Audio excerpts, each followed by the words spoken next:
Okay, while we're waiting others, maybe I will describe what we will be doing today. So, as you remember, the last thing related to the yesterday's materials was related to just finding out what are those IT binary trees. So it was 07 material. Here we had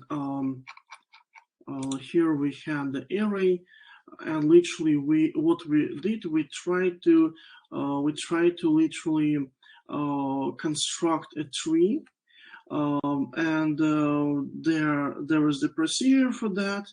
Nextly, what we did in addition yesterday, well, we understood the leveling approach, because by the leveling we can at least approximately say what is the worst scenario case for searching the information, because pulling elements on the lower and lower levels, we spend more and more time for searching information in the worst case scenario. Well, the worst case scenario means that we spend as more as it's possible to spend time for searching. Then what else we did? We tried to analyze the tree itself. That tree consists of one type of elements. Literally, those elements have a root, which on this slide is being characterized as plus. And then we have left leaf, which is characterized as A, and B leaf, which is and right leaf, which is characterized as B here. And here we have left typed going through the root, going through the tree, using a pre-order, in-order, and post-order. So why do I say the left type? Because when we analyze leaves, we always firstly use the left one and then the right one. So which means automatically that there are even the right type pre-order, in-order, and post-order, which are not analyzed here, but such things exist. So today we will be trying to make codes for making a tree. Then we will be making a tree from the array. We will be trying to implement the left and the right pre-order, in-order, and post-order. And literally afterwards in this presentation, we had even a step-by-step,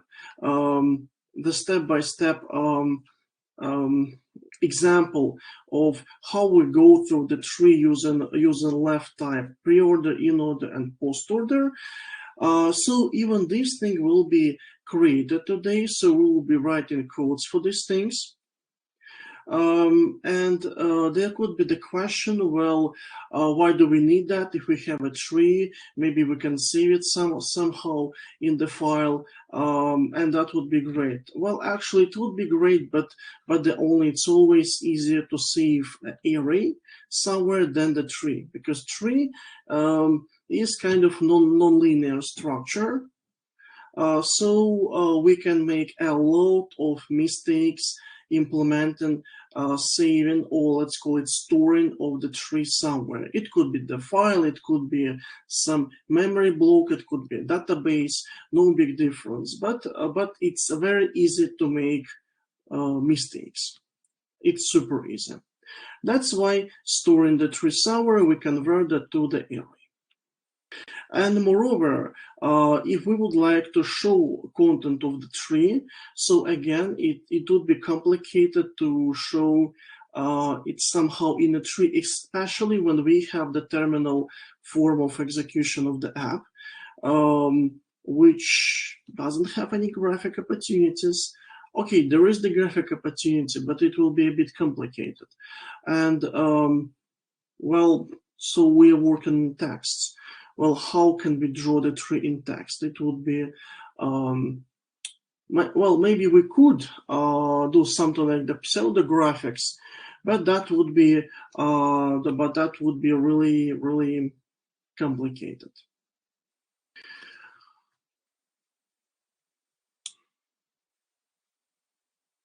Okay.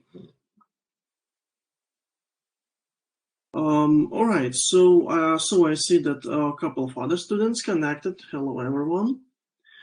So at this point, we were discussing about what we were looking yesterday, in the end of yesterday working day at, and literally that's the tree, and we will be building the tree today. Okay, so when we create the tree from the array, and that will be the first thing which we will create. We are going through the array. I suppose that's pretty clear how it happens. And then what we do? Well, we actually pull in every next value. We take a look if we have an element on the left and on the right from the root element, right? So, which means, guys, that literally you could have always a system of three components, the root, left leaf, and the right leaf. But a left leaf and the right leaf potentially could not be created. Yes, and you always can compare those two variable null, which means that element is not created. For example, let's maybe run IntelliJ. Well, in my case, since I'm working on the macOS, I will run the macOS IntelliJ. It's actually the same as we have on the Windows. There's no big difference.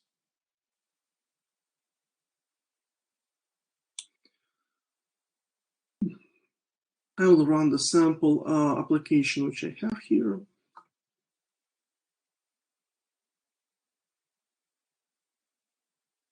Okay, so we have it. All right. So we have the codes, and let's suppose I would have a class here.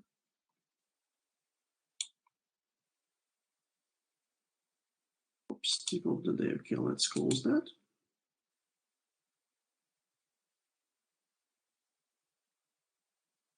A new Java class. I will have some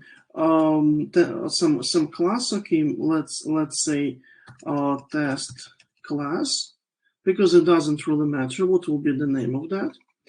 And it's some object, as you understand, right? So it's some class which potentially could have some temporary data, variables, and so on and so on. I suppose that's pretty clear.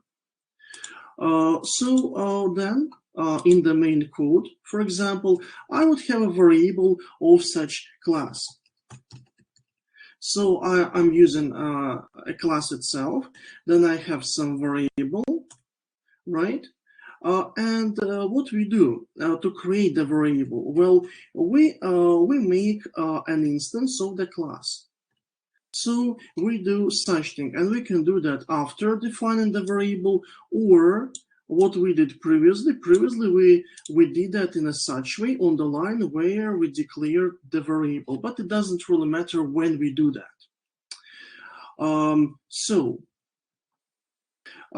we didn't create the variable, when we didn't create the instance itself, we can always, guys, compare such variable to such value which is called null, which means nothing, which means information doesn't exist. And when we have it, for example, we can print out a data. Well, just saying that we have a null, well, something like this. And if I will run the software, as you can see,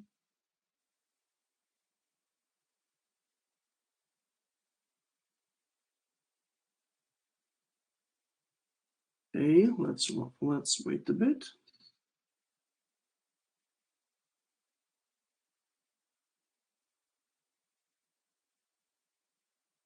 Okay, it shows the error. Okay, well, maybe that's because I had to set a whatever value, for example, even null. Yes. So let's wait until it will be run, and let's see the printout of the app. So guys, you see we have null, right? So literally we can check if instance exists.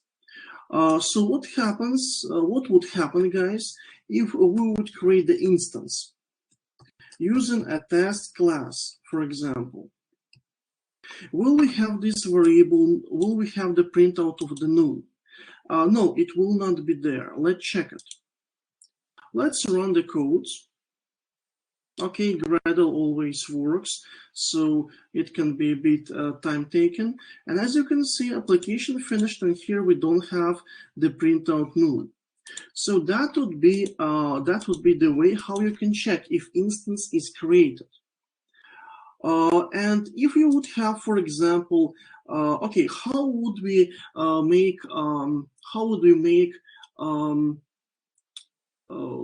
for example, a root and leaf and two leaves structure? Well, every of two leaves could be the root, right? So potentially we can make the root class. Okay, it will advise me to rename the file itself, and then we could have, for example, a value of the root, right? Like the value which is written in the root, or we can maybe rename that as maybe value to make it more clear. And we could have, guys, left leaf, which initial will be null, and we would have the right leaf, which again will be null from the beginning. Because guys, you can always use the class which you're working on inside that class. So which means that potentially you can make infinite construction, infinite line of construction of the root. And actually that could be the base class you can use for making a tree.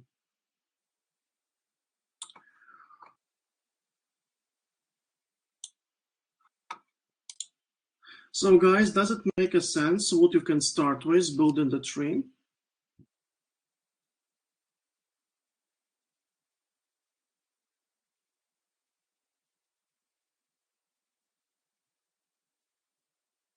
Mm-hmm. Okay, great. So you know, guys, as you remember, what is the way for making the tree from the array? And you know, guys, how you can build the basic element of the tree. Then maybe I will ask you guys first to try on your own to create a tree. And maybe I will copy you those codes. I mean these codes, just in case some of you didn't rewrite that on your machines. I mean on your computers. So you can try to make a conversion from the array to tree. And when you will try that on your own afterwards, when we will see maybe some of your results, we will build that maybe together. Or if you will, guys, if you will make that, maybe there will be some comments from my side when you will share your solutions. Well, I don't know how many time we need, because in the class it's always easier because I can just walk around the class and see what's going on. But maybe at least 10 minutes would be enough to find out if you are on the correct way. Okay. Okay, Lawrence asks if it's all right if I continue to work on the T-shirt task. Um, okay, guys. So who didn't finish the T-shirt task?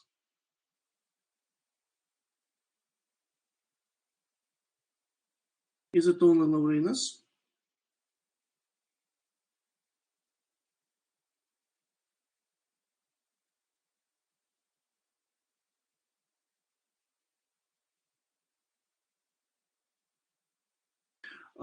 Okay, Laurinus, if you like, you can. The only thing I'm a bit confused because yesterday we talked fully about that solution. But anyways, if you need that, you can continue working on that. Yes.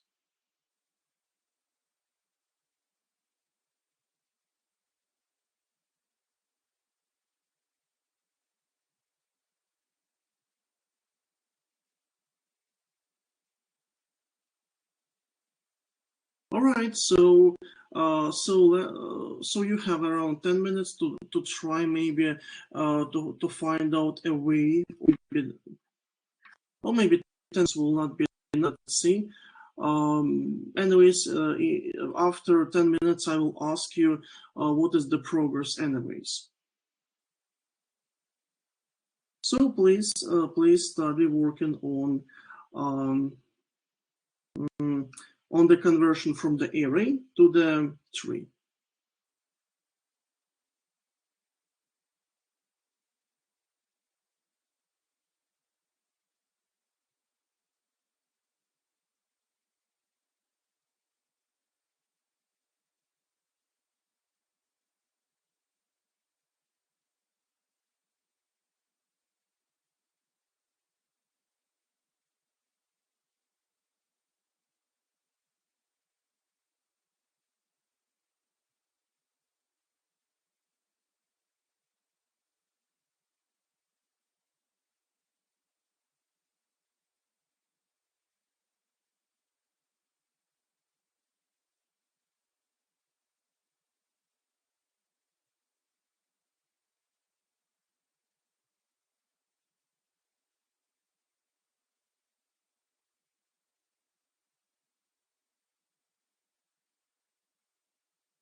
Okay, guys.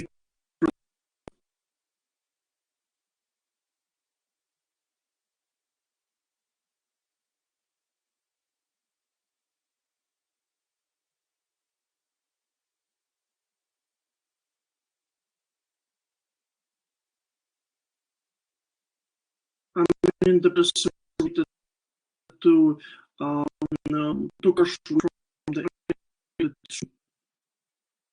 maybe some maybe able to share because most minutes were not enough to make the full. It might happen already. Wrote some of the codes.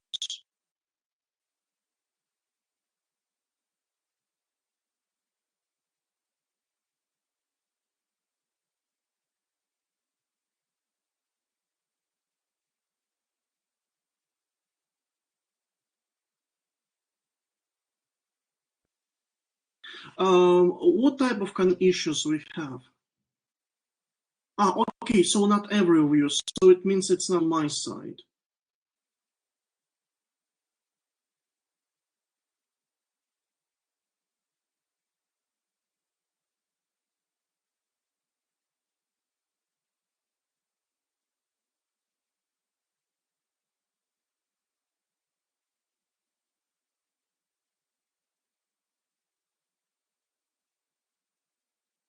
Oh, maybe it's so. Maybe I have to switch camera. Uh, okay, guys. I switch the camera, so maybe it will be better. Uh, traffic for audio stream. Is it better now?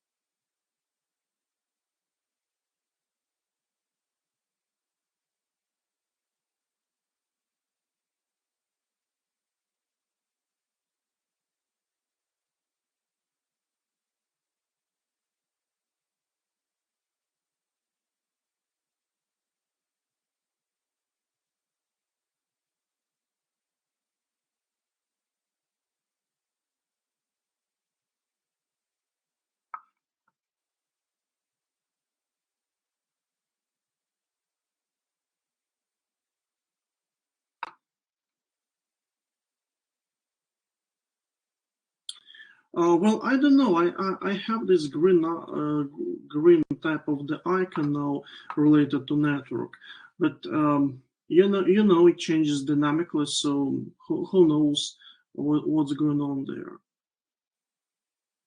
Okay. So now it's fine. All right. Well, well, network not always is dependent on what we do there. Okay, anyways, is there any progress so far for creating the tree? Maybe you already wrote some of the codes. Maybe you would like to share them.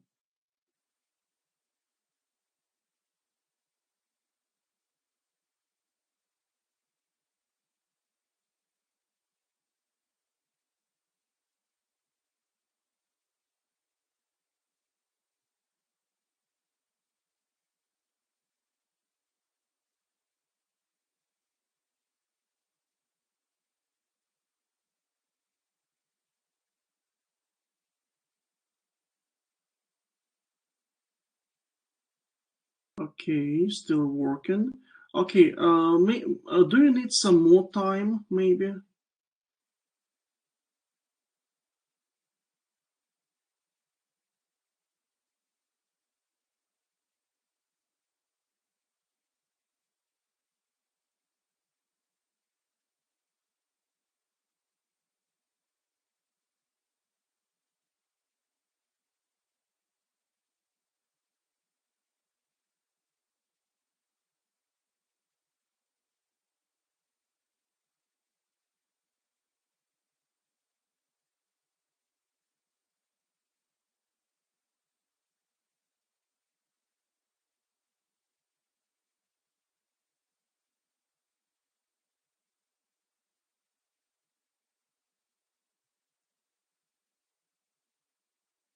Okay, so let's say maybe another 10 minutes. Okay, so please keep working on the project, on the array to tree conversion, and let's have maybe additional 10 minutes for this, and then I will again ask what is the current progress of that. So keep working, guys.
All right, guys. So, is there anything you can share with us?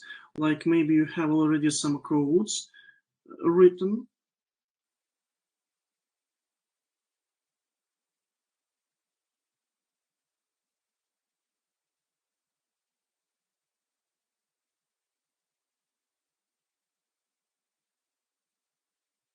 If you like, you can put your codes in the chat. So your codes could be analyzed if you're in the correct direction at least.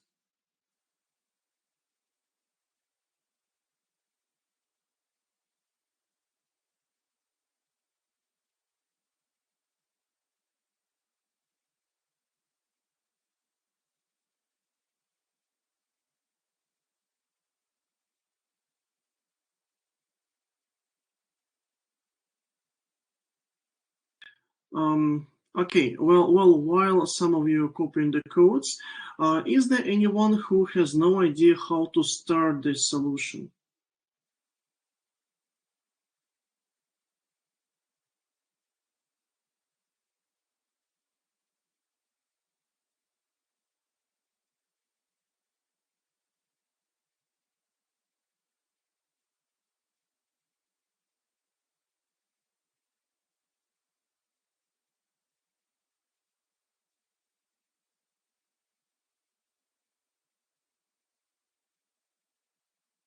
Guys, since we are not in the class, so I would really like to receive some response. Okay, Laurinus, you have the question about the t-shirts. Okay, go ahead. What's the question?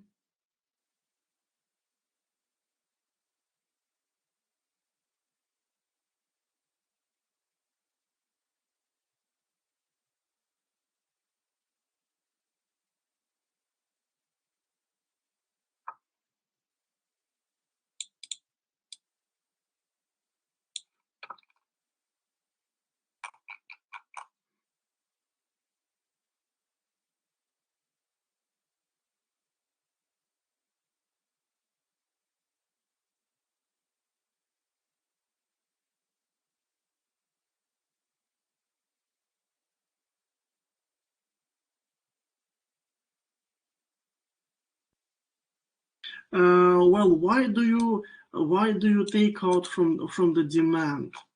Because in the demand you have zeros. So I suppose you would need to add to the demand, not to take out values. I suppose here you have to have plus equal, not minus equal. Otherwise, you will get here always out of stock. Wait a bit, supply. Yes, supplies. So, okay, well, I was incorrect saying that here you will have out of stock, but demand, you know, cannot be really negative. It's really strange. Then you have two t-shirts selected. Yes, then you have two t-shirts selected. Then what you do, you go through all of the sizes and you say if the size is selected, that's correctly, and if supply is somewhat, then you say, okay, we're taken out from supplies, and you see we're adding to the demand.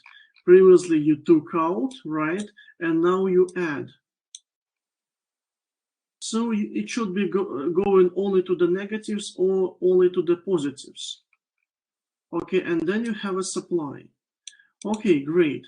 So what you have to do nextly, you can go through the sizes, and you can literally print out a size based on the index, and then you can print out amount of t-shirts.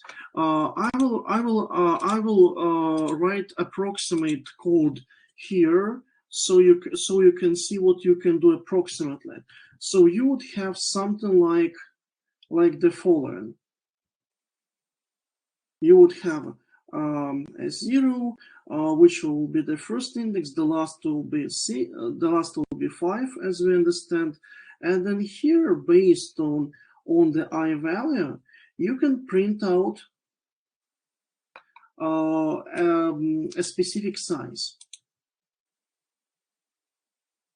So if that's 0, then for example the size will be, let's say, S, right? Or we can do it in a following amount of S size is, and then you can make what was the demand, right? Demand, and then you can use index I, which goes for the size. And then what you can do, you can literally copy this code and you can make the printout for each different size. For sure, only the size will be different, but all the rest will be the same. So I would really recommend to do it in a such way. If you don't like a lot of ifs, then you can use a switch operator if you like. But that's the way which I would use. Maybe you can imagine some other solution.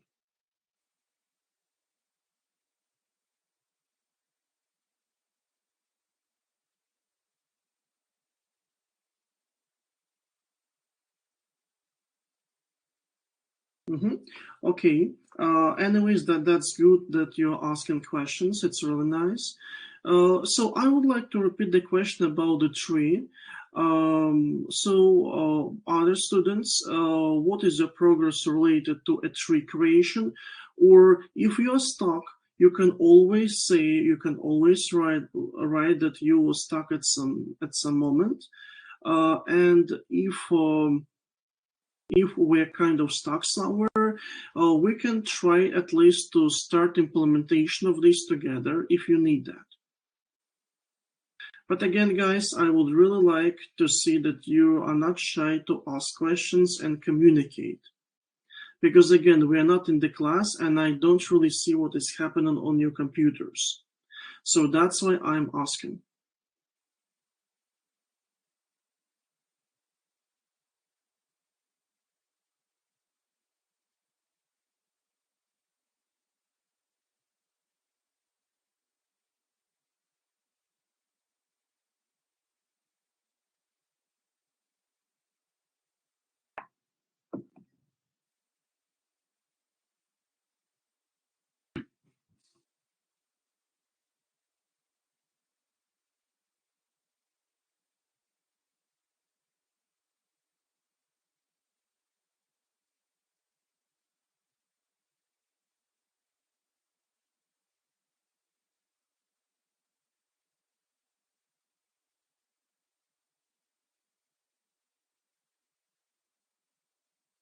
Okay, looks like I will have to ask you separately.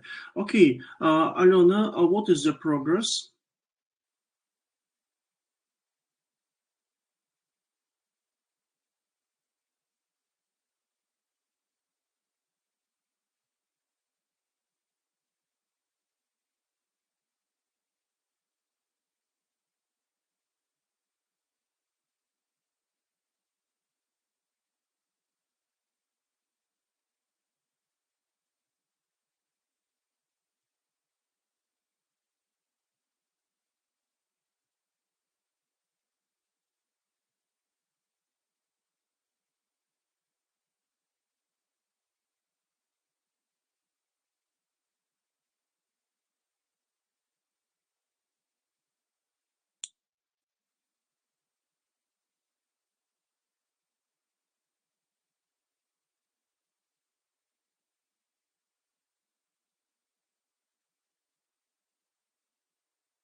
Okay, thank you. Carolis, what is your progress?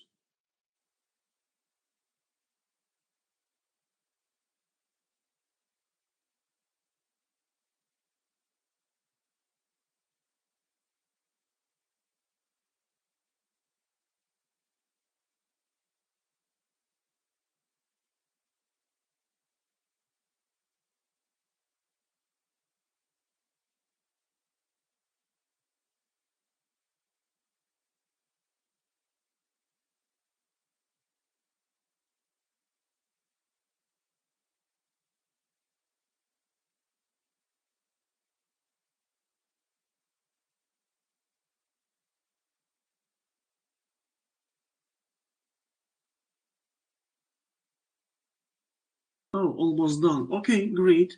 Nikita, what is your progress?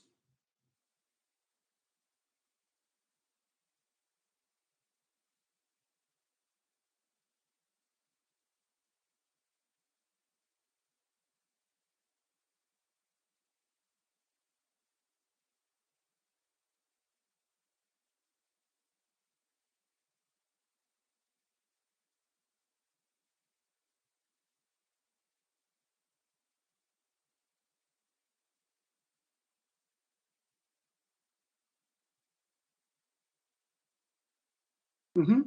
Okay, thank you. Oswaldus, maybe you can give the comment how it happens on your side.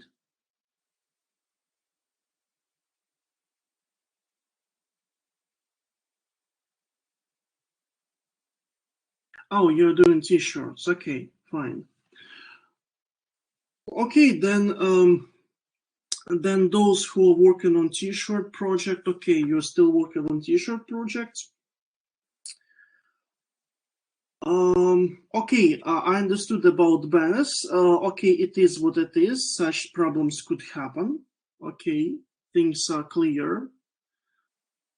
Thank you for informing. Carlos, you can work. You can continue working, and then I'm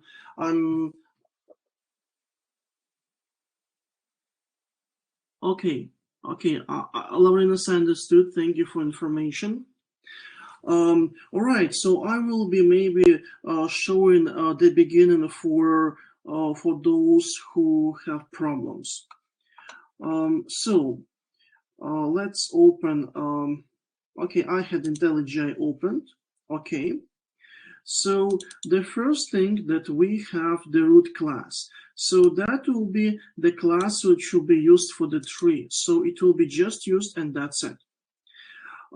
So as you understand, the tree, according to our materials, right, is a structure which has the beginning all the time. So, which means that we have to somehow store the main root of the tree somewhere. So I would say that we would need to have the root of the tree, which initially definitely will be nothing, so it will not be created, as we understand. Because if we don't add the value to the tree, so we don't have it, right? And we have to have the array that basically has values. And for example, we can take those values from presentation. So let's copy values of the array from presentation. So I will just copy it in a such way. And then I will go back to the code, and I will say that I will write to have the array. It will be the new integer array that consists of the following elements. Sure, I have to use a comma to separate values.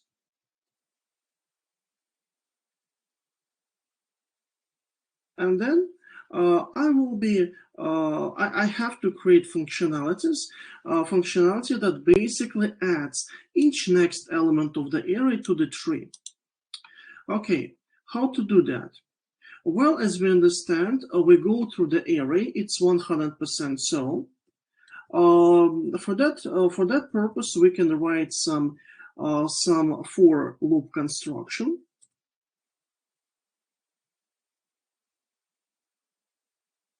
So it could be somehow in a such way. Oh, the only thing, since our main function is static, so we have to say that all of the data we're working on is static as well. For example, in a such way. And then we will have some imaginary function add, which is not yet defined. Or we can name that maybe add, I don't know, data, for example. It doesn't exist at this moment, but anyways. And what we will be doing, we will be given the arrays data, right? So that will be the way how we will give the data to the tree. But we have to have this data. So we will have add data, which will be static add data. Then, oops, wait a bit. Then we will have a variable, an argument. Yes. Static, let's call it maybe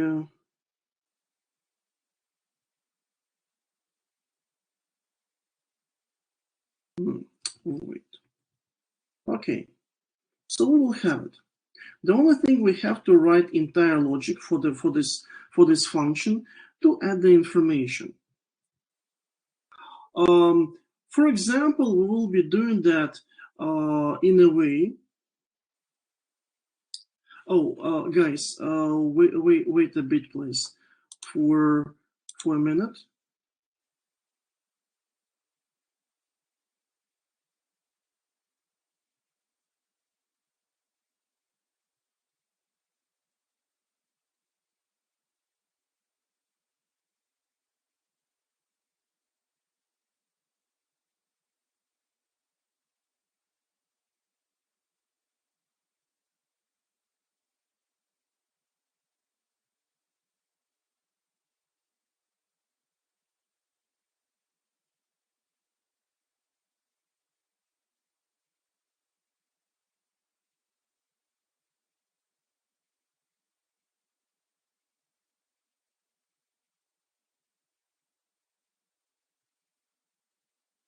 Okay, yeah, sorry, I was just receiving a call from Dean's office, but things are fine.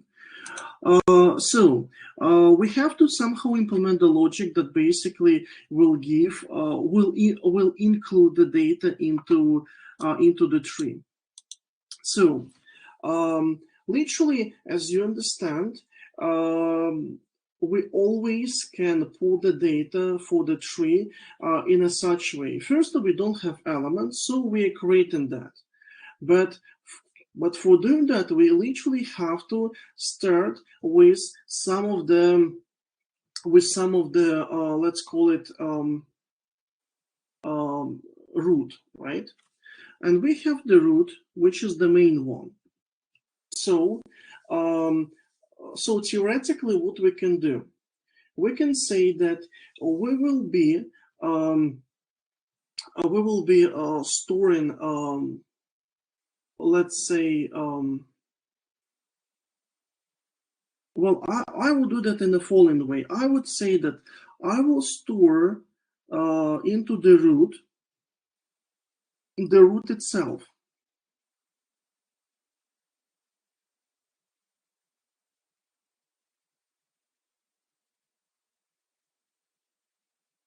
Well, it would be something like this.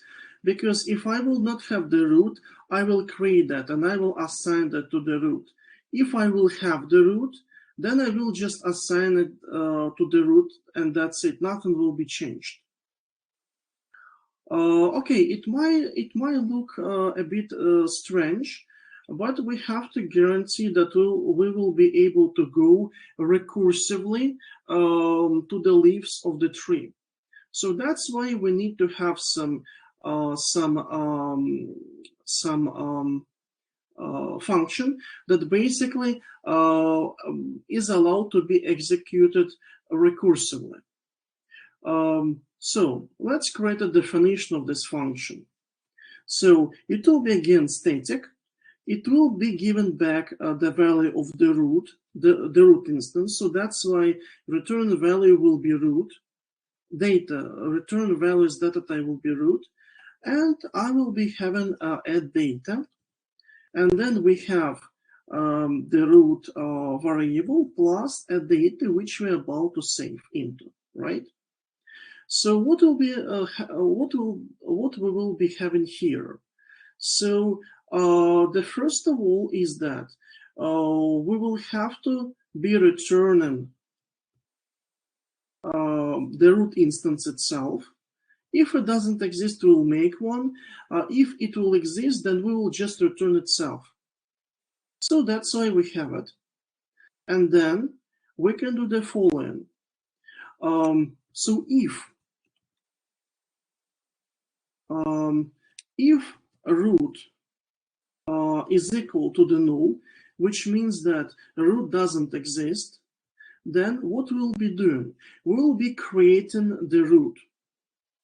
Here in the root class, I will maybe create a constructor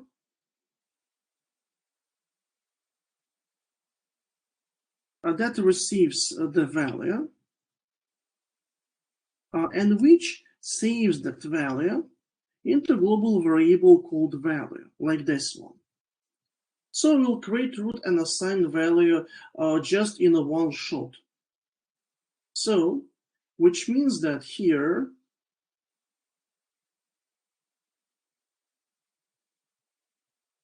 if root is the null, then I will make one.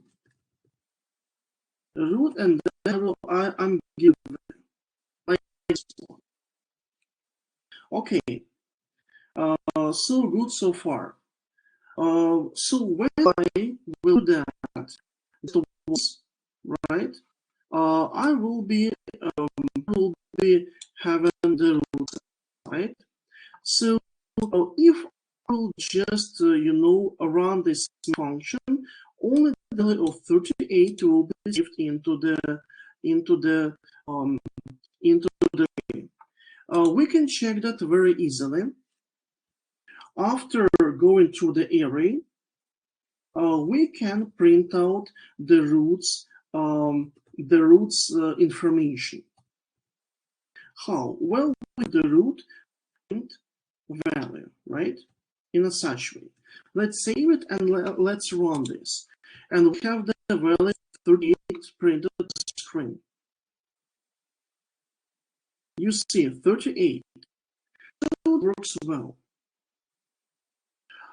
The other question is what will happen with another values, because they have to be added as well. Well, and the story is super easy. So when we have root itself, so it has value, and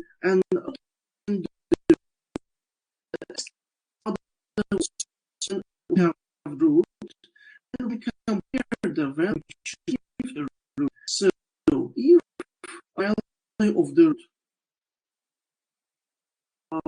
is bigger than the value we are gonna save, that value will become left leaf of that root, right? So it will be left leaf. And we will be the root. We should ask what happens if we have equal data.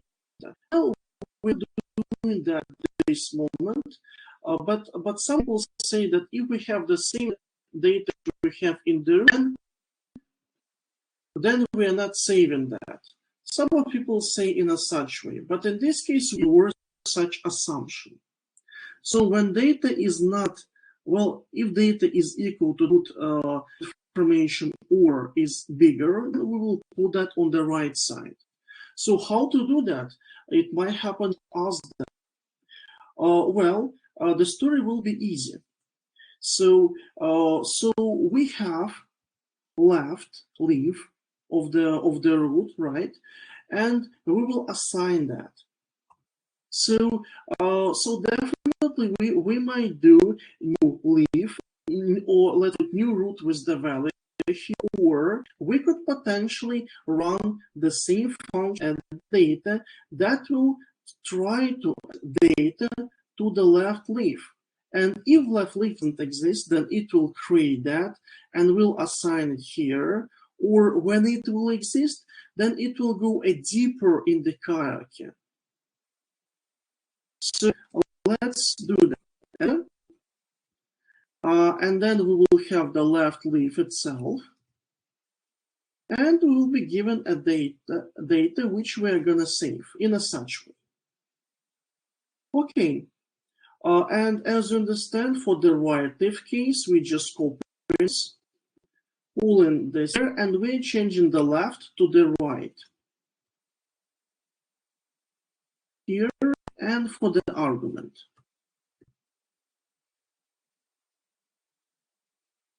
Like this. Okay. And then we can run this code. And if we are not receiving any errors, then we did everything correctly. And then we can get an access. Yes, so you see no errors, things are fine. And we can try to get an access to some other value of the tree. Right now, we a priori know what will be the tree. So we go to the sites. Oh, okay. So the problem with right?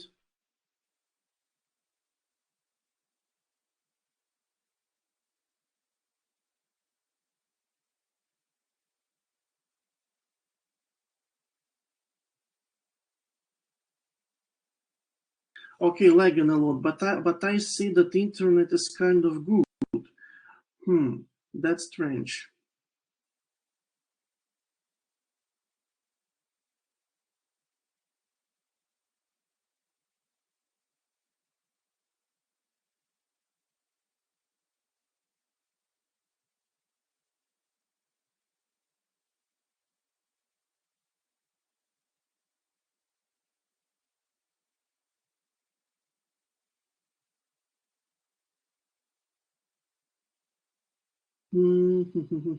Okay, I'm just thinking, what can I do?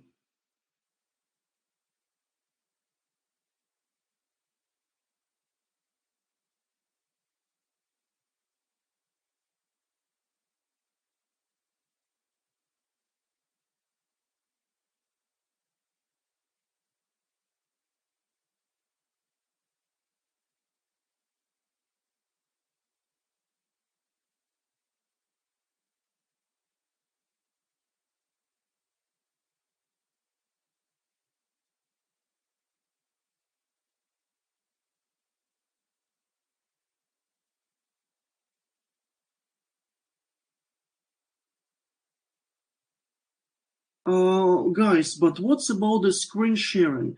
Is it pixelized or you see the picture normally?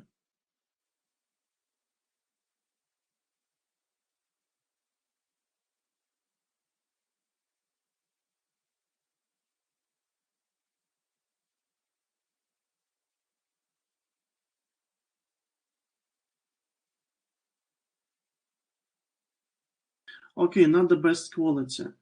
Okay, makes sense. Makes sense.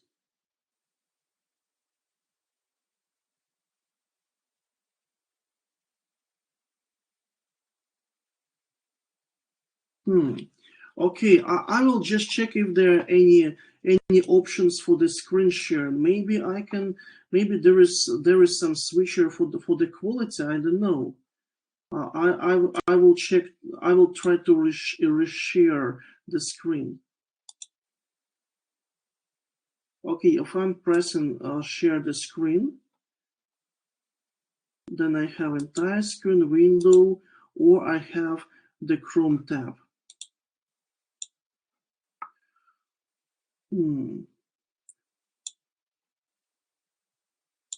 Okay, looks like I don't have the quality settings.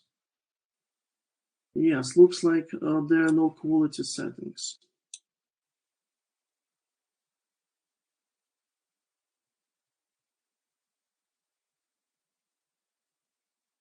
Okay, anyways, I will give you the full code. The only thing I will finish what I was about to show you, and then I will give you the full code. So let's go back to the presentation where we had the tree, the full tree. So for example, the right leaf had the value of 73. Let's just check if it is really so. If from the root right leaf has the value of 73. So what we'll be doing in the codes here, we'll be doing the following. We will have the right leaf point value, and that has to be 73. Let's check if it is really so.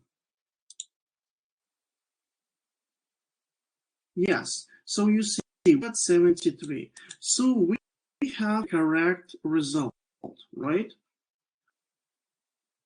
I will give you these codes.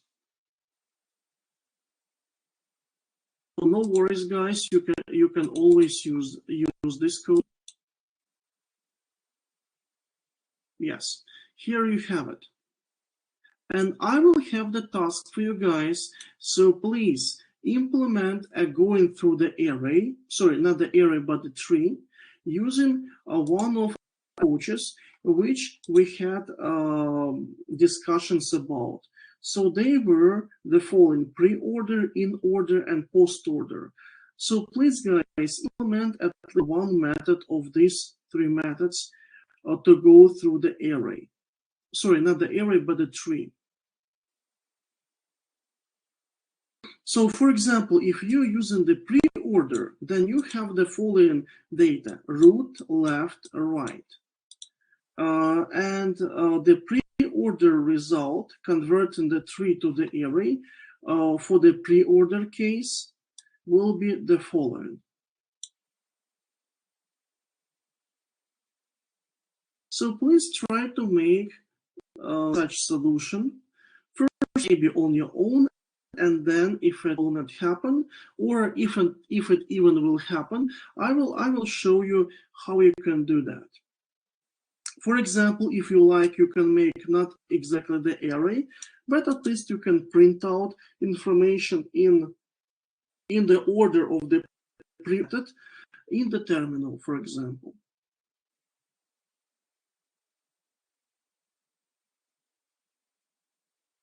Guys, is the task for you?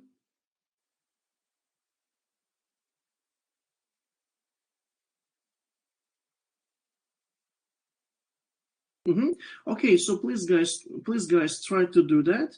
And when you will have some results, please share your codes. And if you will have some questions, for now it's more for Alona and Nikita. Then please, guys, don't be shy to ask questions. If you like, you can maybe activate microphone and you can just tell your questions if it will be easier for you, if you would like to do that. And actually, everyone is welcome to use both chat and the microphone if you like.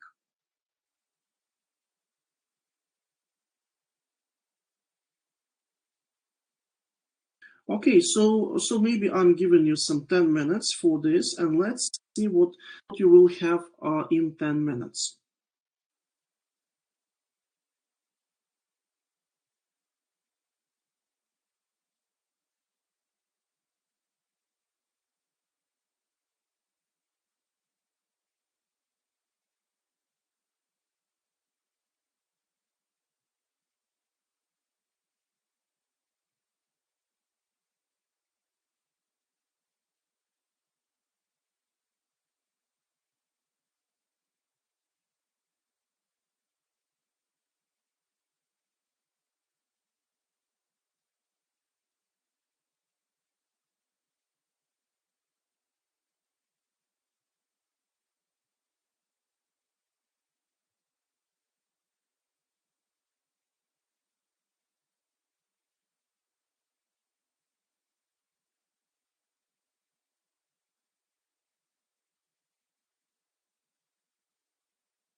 Okay, so I see that we have something. Okay, yes, we have the code from Carolus. Okay, we have array. We have the binary tree. Okay, we have constructed the tree. Okay, in order of the binary tree, in order.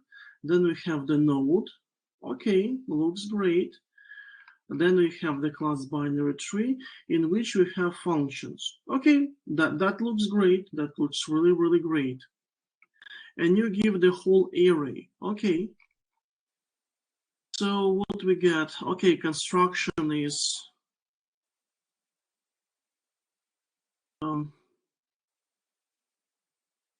okay, that's interesting. Okay, so in order. So in the loop from the root starting, yes, that's that. And in order loop, print out of the data in order root. So we have a left, we have data, we have right. Yes, that looks great. That looks really, really great.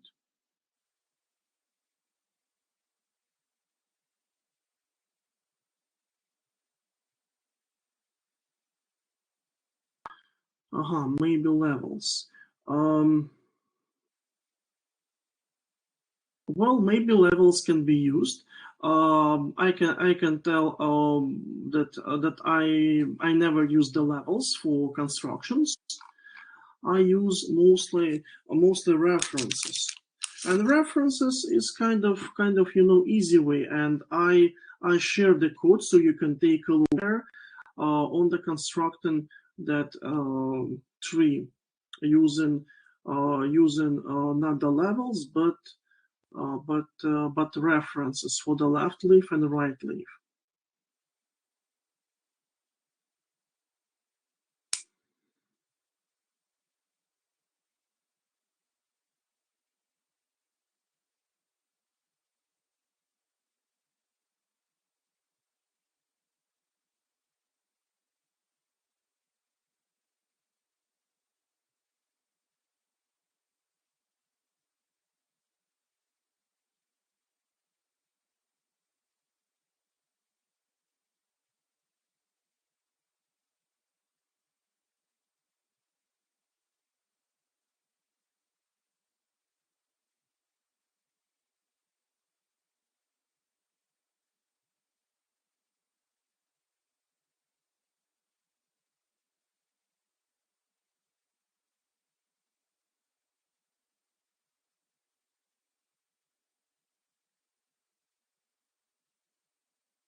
The only thing I'm just curious why you have 2i plus 1 and then you have 2i plus 2.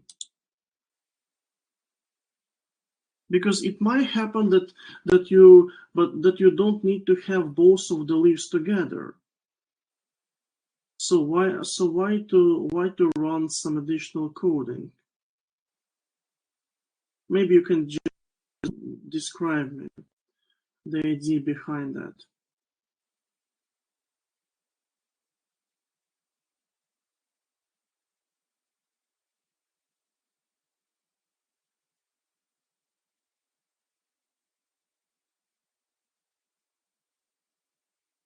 Okay. Okay, makes sense. Well, it's really complicated to output the tree in the terminal. So that's why we always convert it to the array. So what I would recommend you, since you have in order way of outputting the array, what you can do, you can follow materials of the presentation. You can take initial array which we used for constructing the tree, and it was this array, right? Then you will construct the tree, and then you can use your in order going through the tree, and you can surely compare that to the in order result which we have right here. So if you get the same array, then your method works. If you get something, then it means that you have some another structure of the tree. At least if I were you, I would do this in a such, because here we already have the fully working example.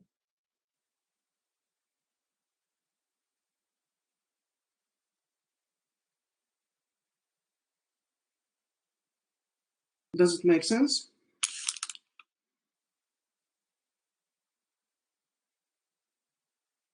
Yes, please try. Okay, I see that.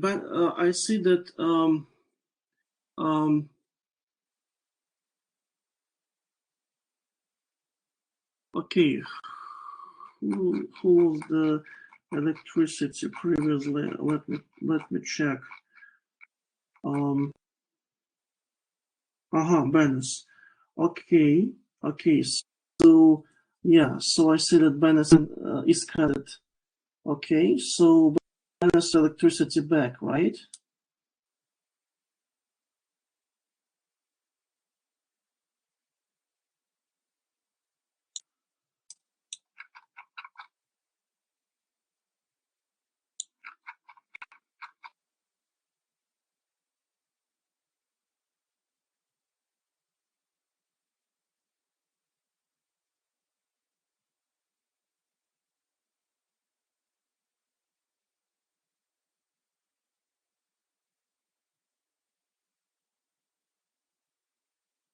Okay, while you guys are trying to make the printout, so again, the question for maybe Alona and Nikita.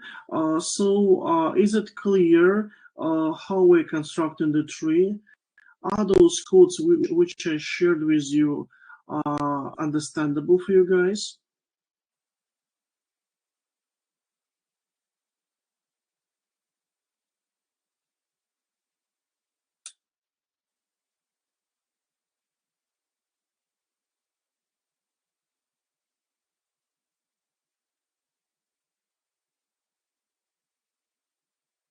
All right.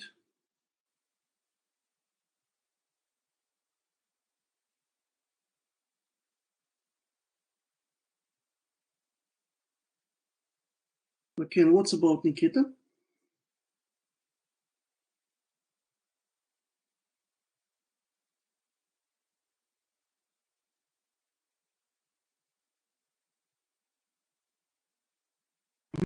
Okay, okay.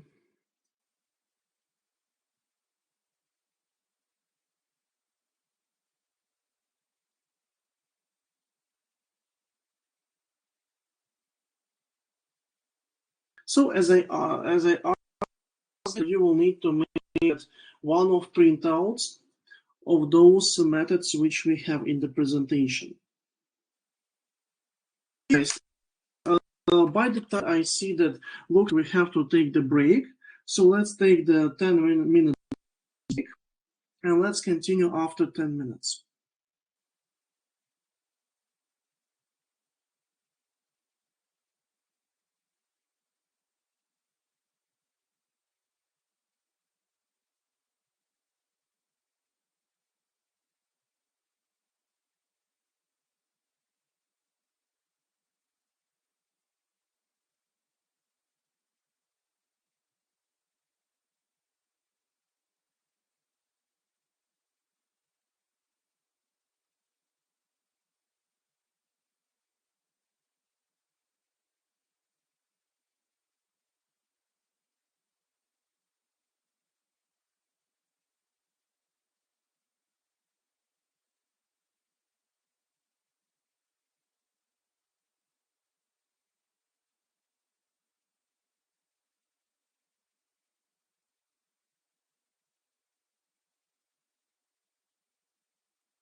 Okay, guys, so let's continue.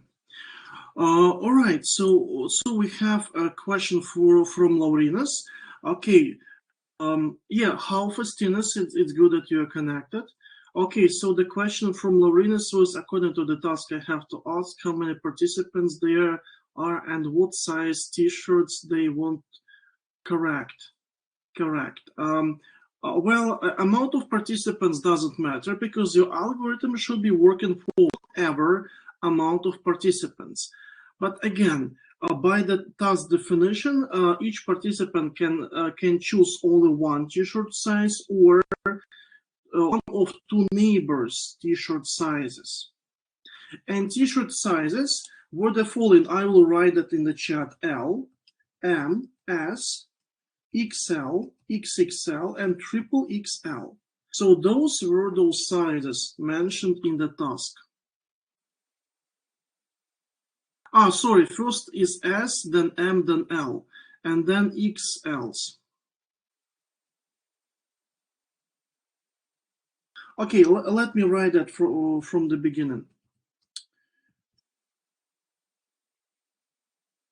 Yes, so now it's correctly S, M, L, and then modifications of L.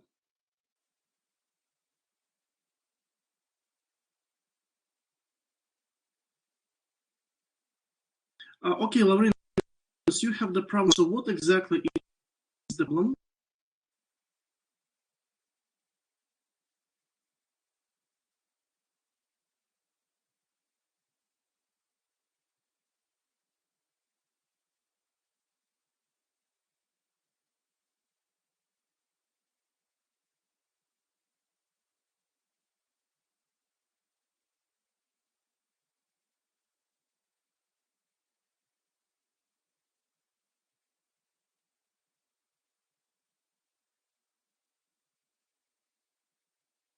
Okay, but if things don't work out, you could always share your codes.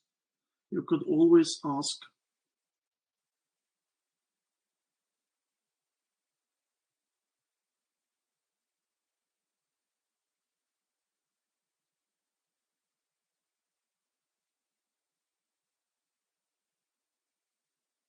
Okay, anyways, please formulate your question. While you're formulating, I will ask others. So other students, please, if you already wrote the codes for in order or post order through the tree, please post your code in the chat if you made that.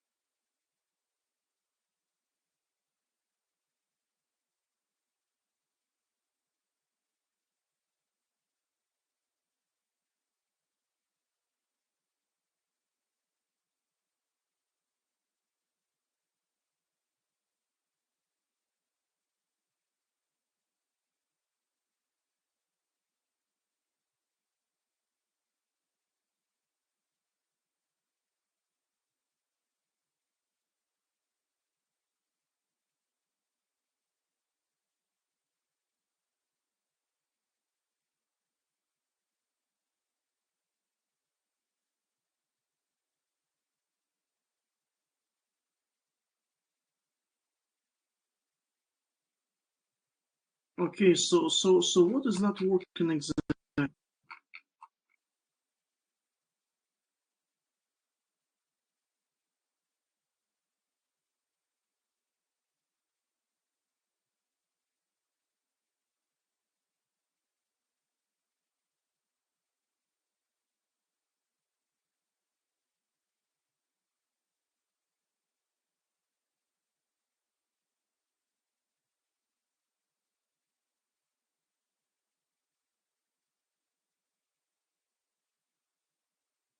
You know what?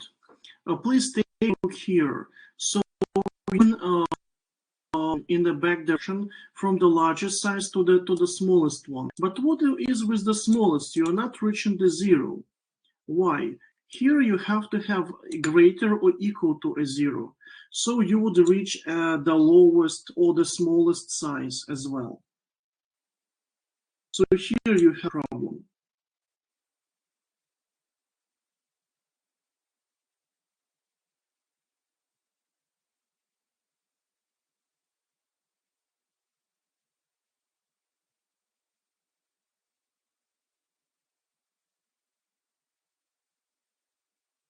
Okay, you don't really know where to go from here.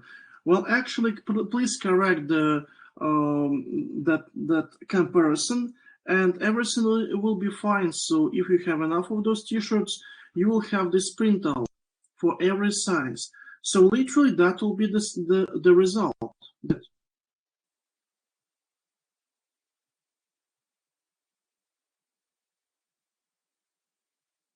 Literally, that's the solution.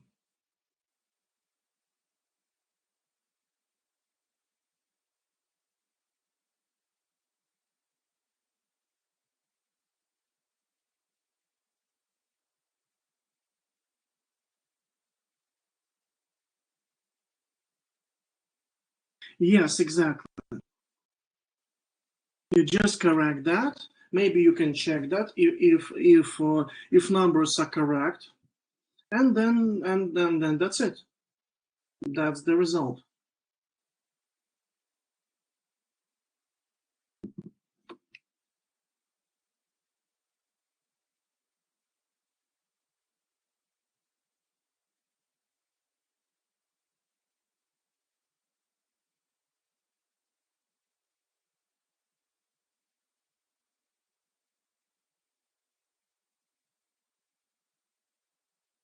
Yes, it looks all right. Yes.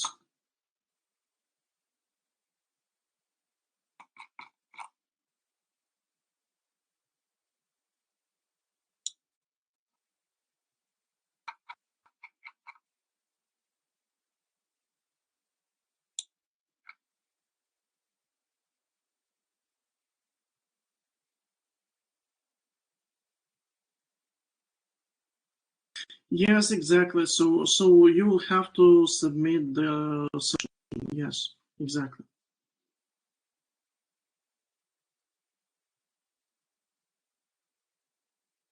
Okay. So somehow I don't see any codes from other students. I mean, related to the tree. So I suppose that means that we have to maybe create those going through the tree together. So okay, let's make those approaches together, and we will start with the following. We will start with the pre-order. The pre-order means that we have root, left, right. So how to do that? So root, left, right. In our codes, which I wrote previously, we can make a going through the tree. So that was what was the name of that?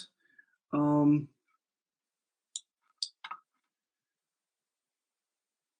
Pre-order. Yes, pre-order. Actually, we are starting with some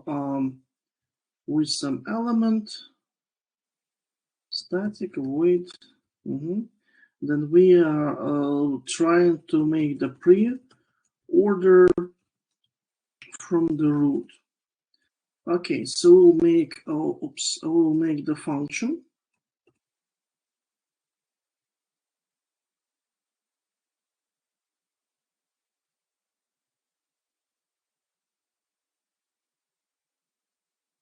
That basically receives the root, and if r is not equal to the null, then what we can do? We can print that data. So we have system.out.print. We will value, then we will get the. So yeah, and when we have it, then we do the same for the left and then for the right leaf. So we have the pre-order, and then we take R, left leaf, and then again pre-order dot right leaf. Okay, so literally,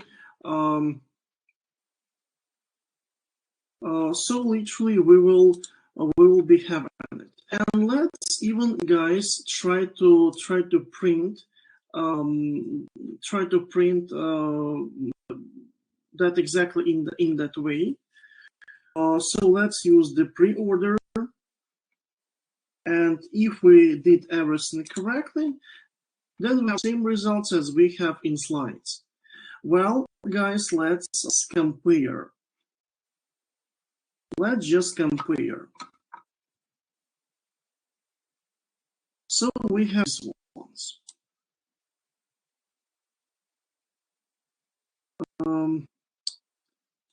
Okay, maybe I can make it in a such way. Yes, and now we will see both of them, both of the arrays. So yes, so as you can see, results go in the same way as we have in our theoretical materials. So things are done correctly. Okay, the next method which we'll implement will be in order. So left, root, right.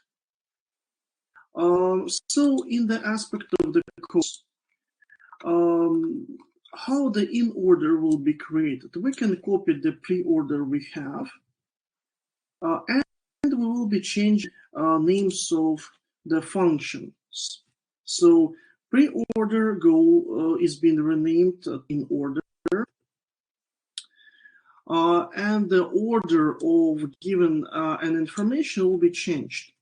So if previously the root was on the first position, then now it becomes on the second position of the printout. And let's change name here because we are working with in order. Then what I would like to add the enter sign after our printout, so it will be out, and then we'll exit function in order like this. Again, let's run and let's compare the arrays. Okay, so let's go back to the presentation. Let's move to the slide where we have in order results. Yes, so here we have, and let's move the presentation button to be able to compare if we did things correctly. Okay, so something was not done correct. Okay, maybe I really did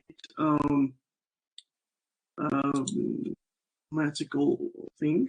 Let's check. Left, root, right.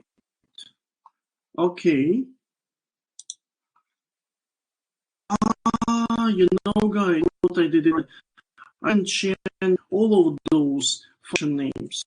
Yeah, sorry for that. So now everything changed. Let's run it again, and let's compare.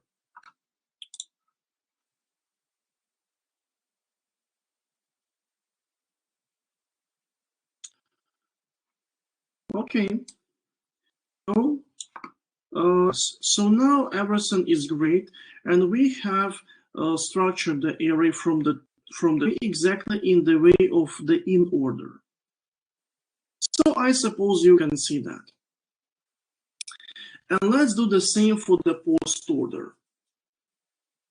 And the post order approach, what was that? It's left, right, and then root. So again, the roots we copy both of the functions. And change function names.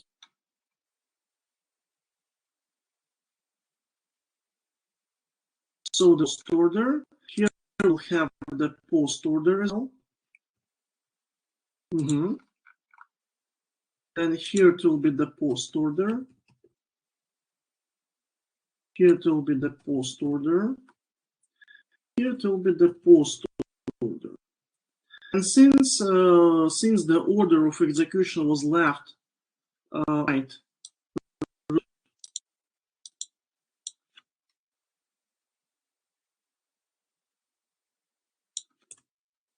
so we are printing the last one.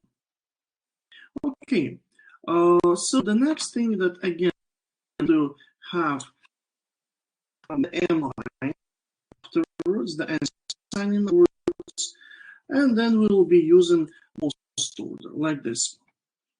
Let's save it and let's run the application.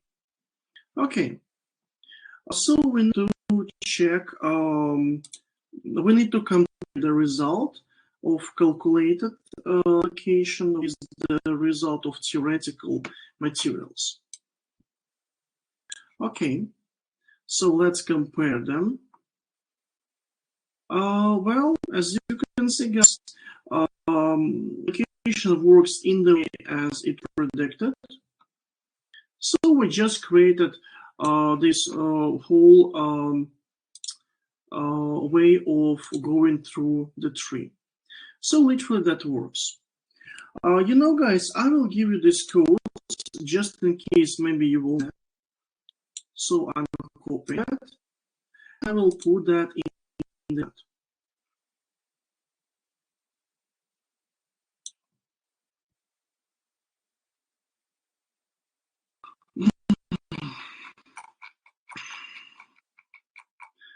Okay, so I have some issues there.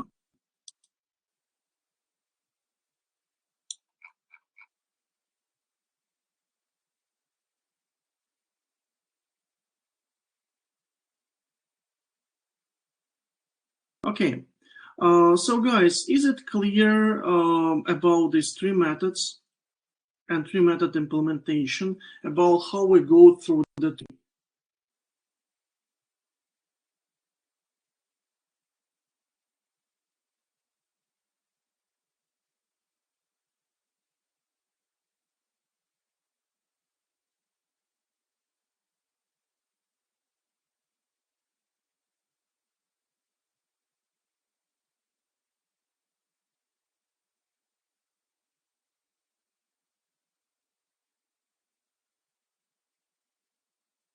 Guys, so what would you say?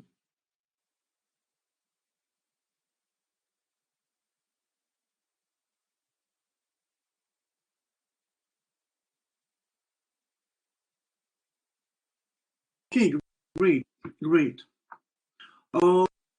It's clear, then I suppose we can move forward in the materials.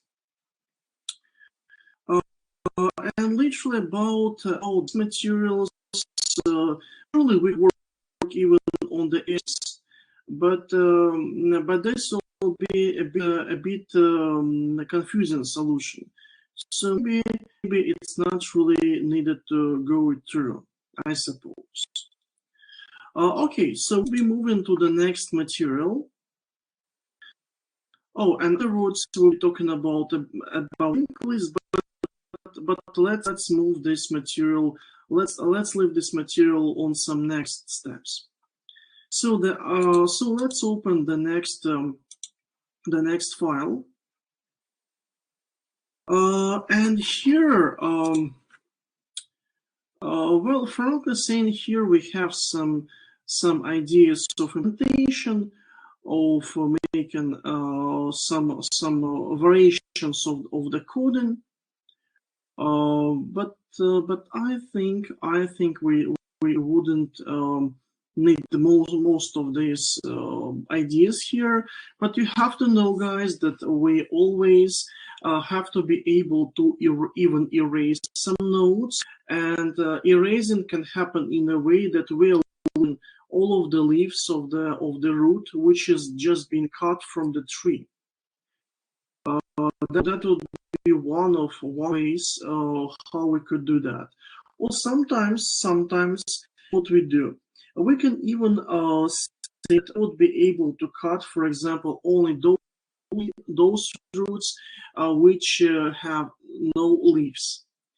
That's an approach which is used by a lot of developers, but I would say doesn't matter only based on what you're about to receive, what structure you're about to create.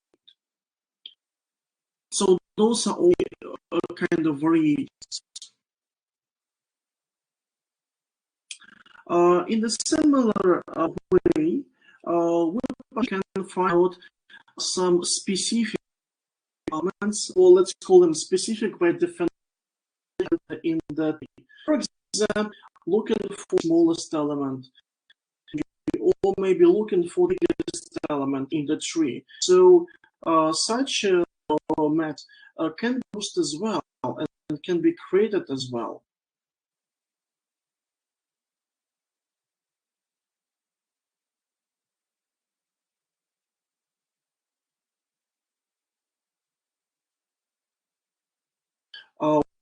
We don't here some coding related to look for the smallest element in the tree or big element in the tree, but I suppose you can imagine that. So we're just going through the tree in one of ways which you mentioned here: pre-order, in order, or post-order, and on each in each function when we let you analyze the value or print out the value, save that. Instead of that, we are just making comparisons. And that will be all. So we can and so on. And if we do that, we have a global variable in which we will store the lowest or the highest element. So I suppose that's super easy.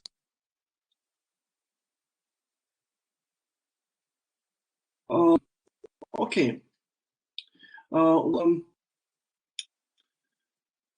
Let's maybe take a look on the ways you can use trees, and this one will be interesting because this way of using trees has the practical usage, especially in computer games. Such a topic as union find. But in reality, it's just looking for the data inside the structure. That's another name of this name. So yeah, so literally, let's talk a bit about local dynamic connectivity of elements.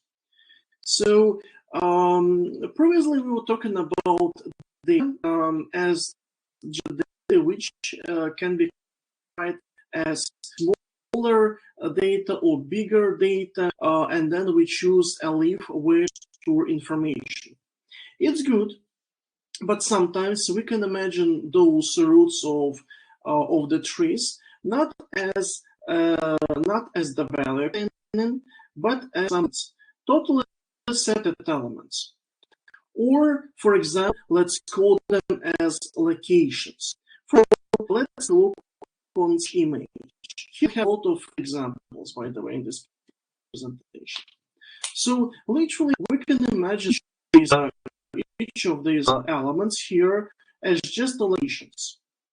So, we have groups of locations, and from one group, from one location, we can reach to another location. So the lines between the connection and the connection in the way of the road. So we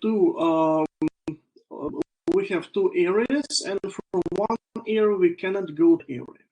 Literally, that's the idea here.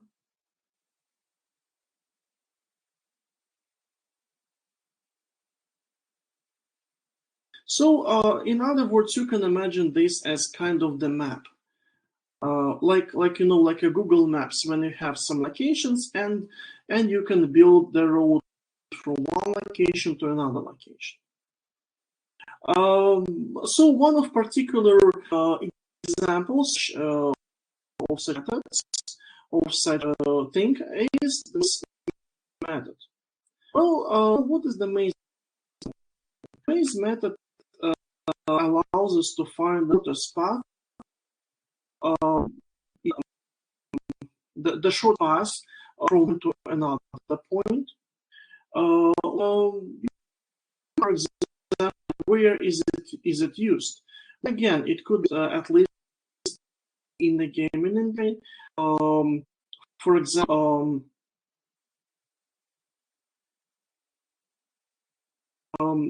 well, I'm not really familiar, for example, with computer games you played, but guys, maybe you can give us some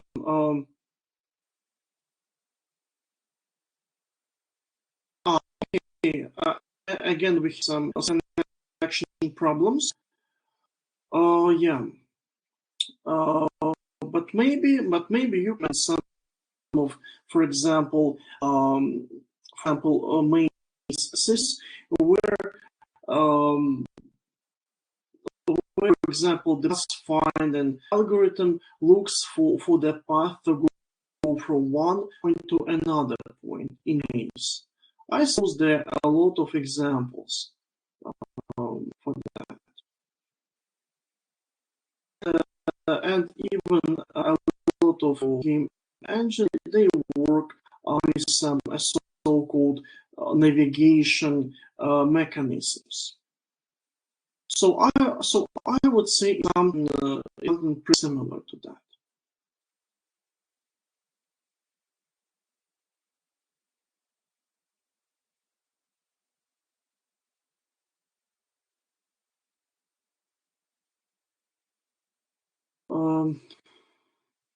Guys, can you hear me normally?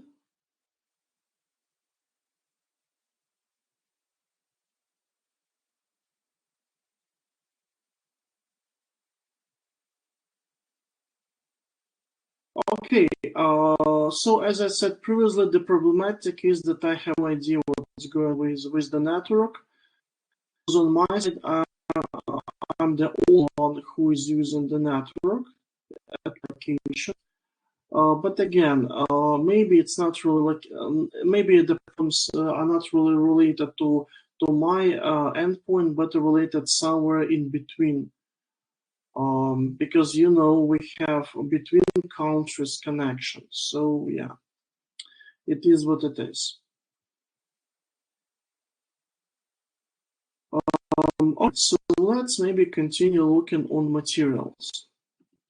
Okay, one of particular usages is the maze system. Okay, so what we can do? How we can imagine, for example, the maze? What can we take from that? And is there any analogies from life to that? Yes, there are tons of analogies. For example, those could be statistical connections and elements, or there could be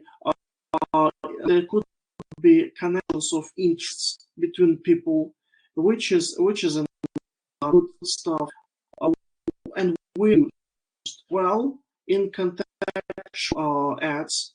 It's just one of particular examples, and so on and so on. Yeah. So the most interesting thing is implementation about that. So we have some elements. We can give them, for example, some numbers or maybe namings to make we're working with index. What do we have right now? Right now we have the grouping of elements in a so-called three groups. So we have these we have here roads between these locations, we have in these locations, and we have one isolated location. If we need to make a coding for spread, we would think, well, those locations somehow, and then we will make implementation of the groups and so on. All the same, it can be done. The group can be done much easier than we could imagine. But how that should be organized? It might be organized in a way to make the data mutable. So it means in order to make connections dynamically creating or dynamically raising them, an algorithm should still be able to work, maybe grouping those locations, specifying for locations we can reach locations. So that's the necessary stuff, which should be implemented using just or making code in some of locations. So that's kind of the market for some of algorithms. Okay, well, what data could be, or what functionality could be imagined for such cases? Well, literally, if we have any of some of locations, that would be the one. Nextly, an operation to union locations, and the operation to check if locations are connected. For example, it could be method as definitions of functions. Okay, so let's suppose we would try to implement the small coding. How that would be made? For example, we have some input channel which is being used while we run application, in which you would have, for example, amount of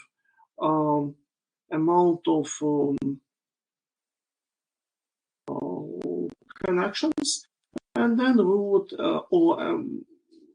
locations. Then we have routes between. That should be saved actually. But the question is how. Well, one of possible solutions would be to do the following.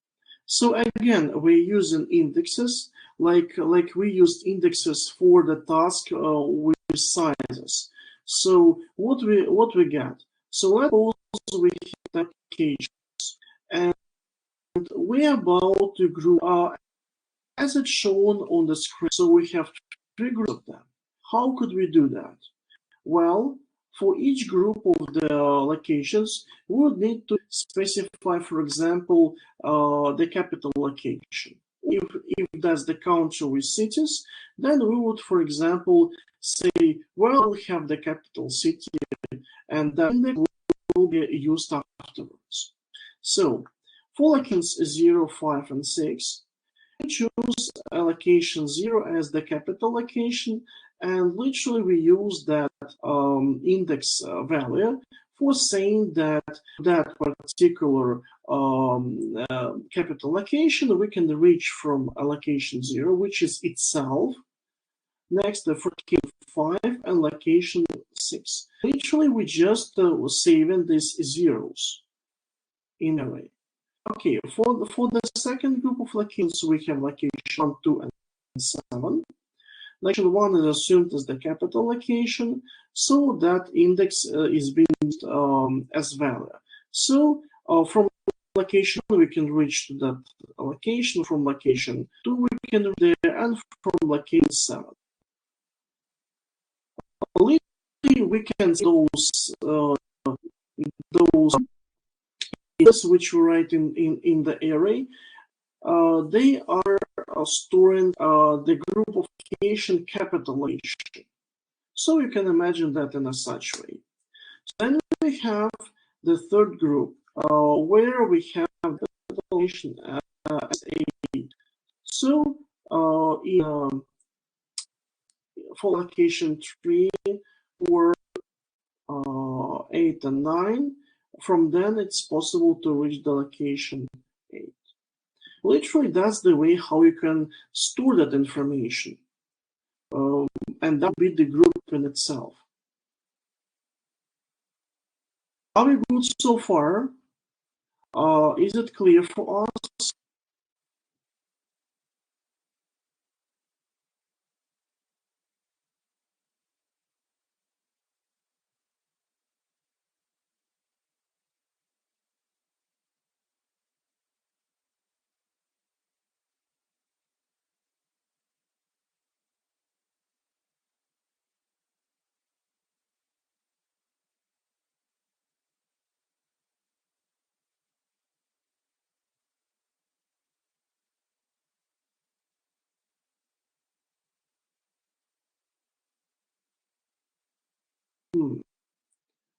Okay, it's lagging.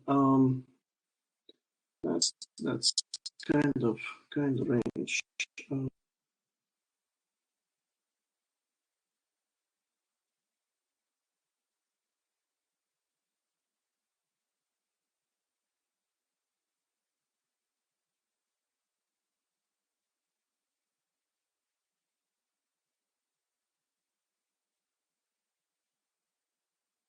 I just don't know how this can be solved because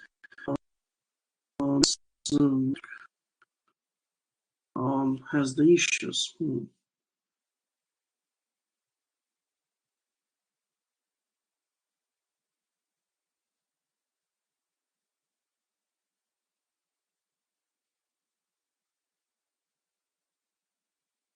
I don't know. Maybe I will restart the router.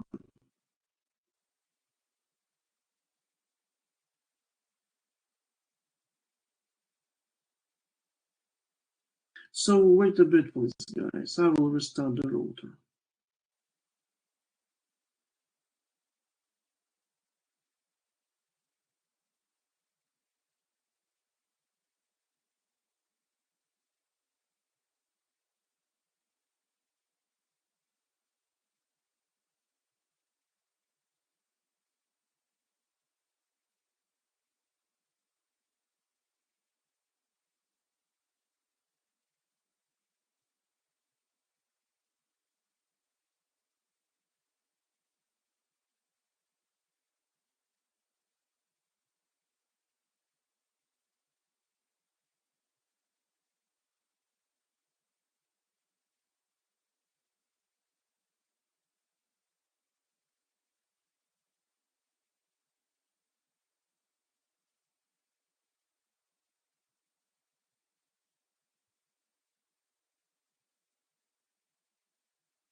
You are currently the only person in this conference.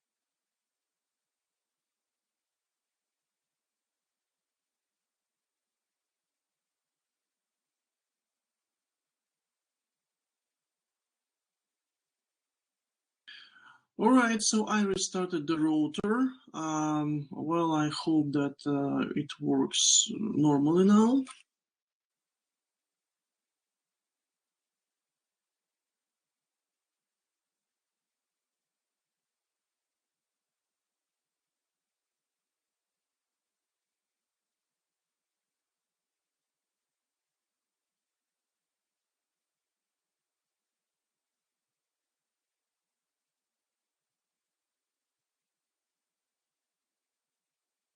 So how is it now?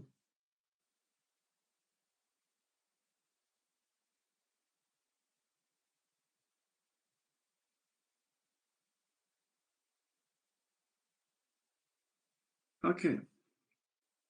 All right, so let's again go to materials. So what we had here. So here for within each group of locations, we specify a capital one, and we use that number, and we save that as the value. We choose that capital locations index, and we save that. And by those different capital locations, bind it to the location from where we can reach to the capital location. So by that, we literally can split locations into groups. And this happens only using one-dimensional array. So that's the method on which such theory is based on.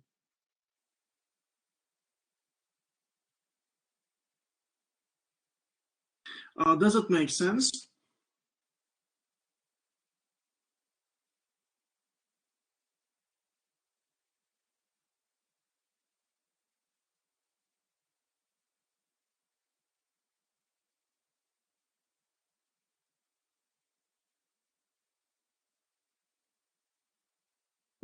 Okay, what's about others?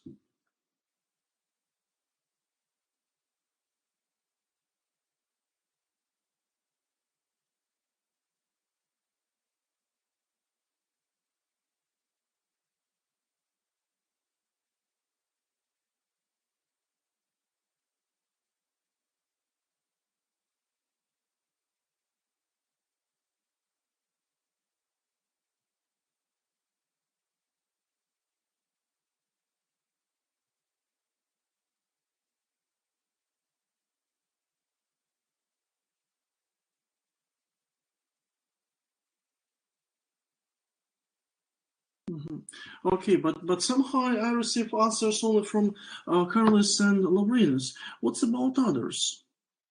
Guys, please be more active in the chat.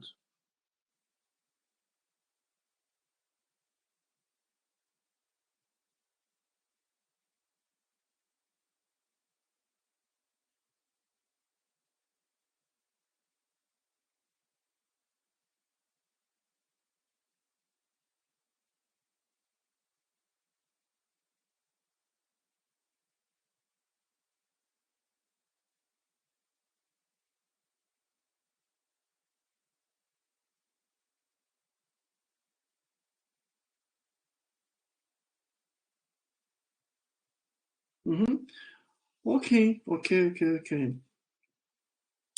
So literally all the REST methods will be based exactly on such approach. So yeah. Okay. So what will be the next thing? Yeah. So literally here we have the same as I mentioned for you. And how is it possible to get by this approach that two locations are connected? Literally, we have to compare their so-called capital locations they are reaching. And if they have different values, then they are located in different so-called groups. And if they have the same value, it means that they are located in one group.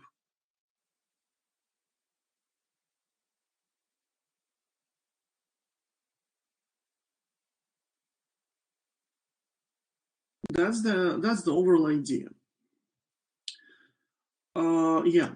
So, for example, if you have locations, unfortunately, I don't have the video in the PDF file, but it doesn't matter.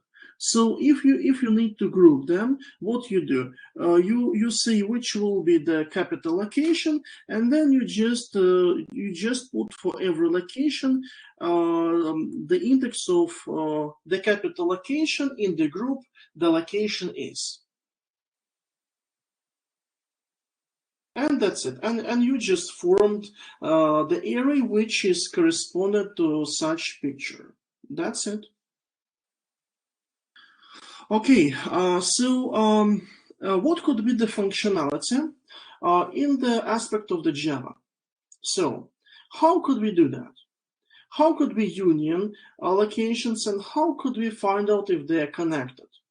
Well, we use indexes which are locations. So if their capital location is the same, then that's great. So they are connected. If it's not, then they are not connected.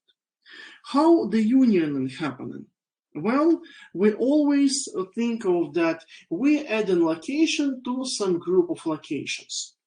So which means that we have PID and QID, identifiers of the capital location. And what can we do? We can go through all of the locations, and if the capital location of the location is equal to PID, for example, the capital location which elements are being added, then we change that to the to another capital location, as we can see, and that's it. That's the union operation, and we are fine so far. That's it. Literally, that's the full code. Nothing else is needed. Okay, I really hope that makes sense. And by the way, you will need afterwards to implement this. So anyways, you have this code, so it will be pretty easy. Yeah, so such algorithm, by the way, is assumed to be pretty slow. And there is the best case scenario and the worst case scenario, but we're not about to analyze it. Okay, here we have a small information about that we always are limited with computer power, but again, once we are working with a pretty small sets of locations, we are fine. Once we use some millions of them, then we're struggling with waiting until the process will be finished. But it's a normal thing. So let's think about another way of implementation and another way of saying how we are combining allocations. So here we have a bit more advanced approach. Some people call that as the lazy approach. When locations are stored in the way of the trees. But here we don't have the binary trees, we just have connections between the leaves and roots. Literally, here we're not limited with amount of leaves. But you know, since we have a different roots available, we are building the tree based on the roots. Okay. So here, the main root of each of the trees is assumed to be the capital location. So if we have such structure, then how we would write those capital locations into the array? Well, you see, for some of them, there are, for some of them, the capital location is itself, and for some of them, it will be the main root of the tree. So you can see we have 0, 1, then 9. For some of the elements, the capital location for itself is kind of, well, let's call it not really the capital location, but the parental location. So for some of them, it's the capital location. For some of them, it's not the capital location. And for the main root, the capital location, or let's call it maybe the parent location, is itself. So you see, for the location 9, the parent location is location 9. So that's another way how we can store this data. Okay. So I suppose you understand, guys, that in such a way we can always combine locations in a simplified way, because we just changed the parent location of only one of the for only one of locations. For example, how to add location 9 to to this group of locations? Well, we just say that location 9 has the parent location, which is location 6, and that's it. Only by one operation, guys, we're changing that. Only by one operation. So we don't have to go through all of the array elements, and we don't have to change each of the elements capital location. We just use parent locations instead of capital locations. So by that, such grouping of elements becomes a bit more simplified. Yeah. So, for example, we can see such things. So again, we have locations, and you can take a look how they're being formed. And what do we receive here in the parent locations array?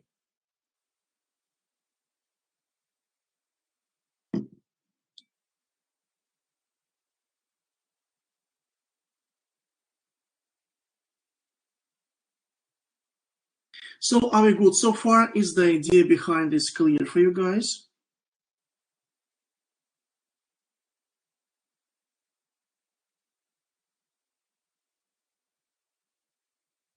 Okay, great.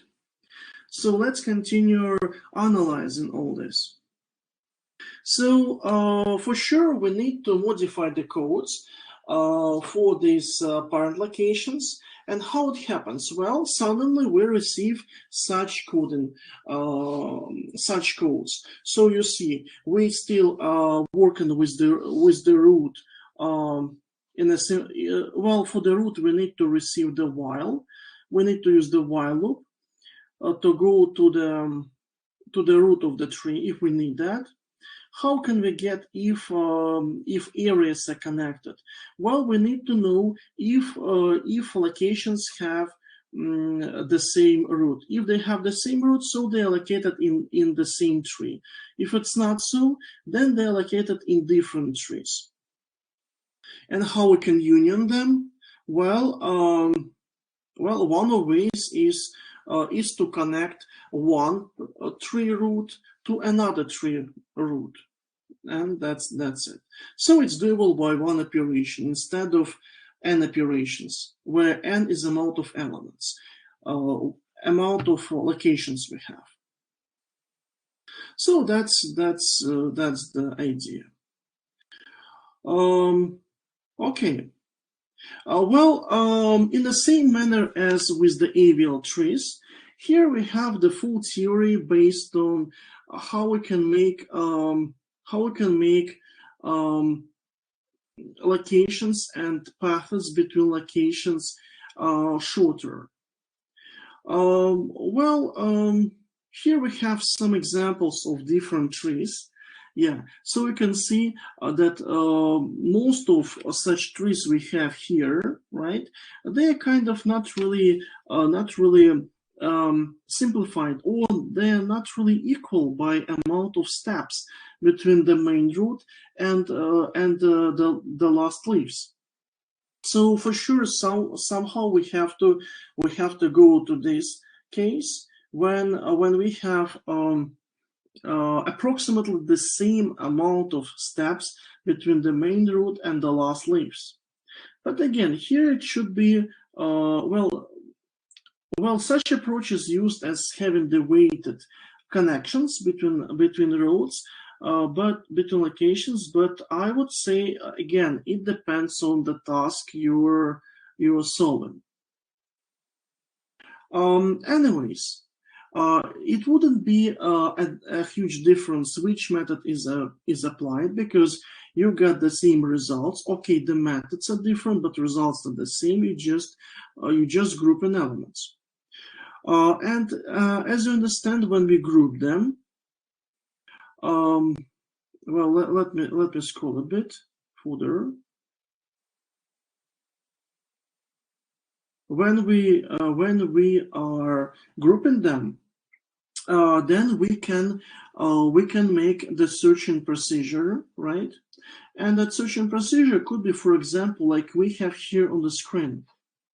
For example, we have some maze of areas, right?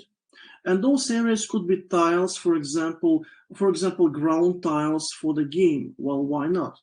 And you could potentially say if you are capable to go from one tile to another tile. Well, it's one of implementations.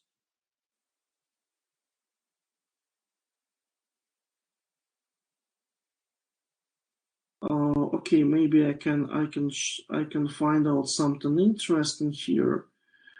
Okay, yes. For example, let's imagine each tile has its own coordinate, right?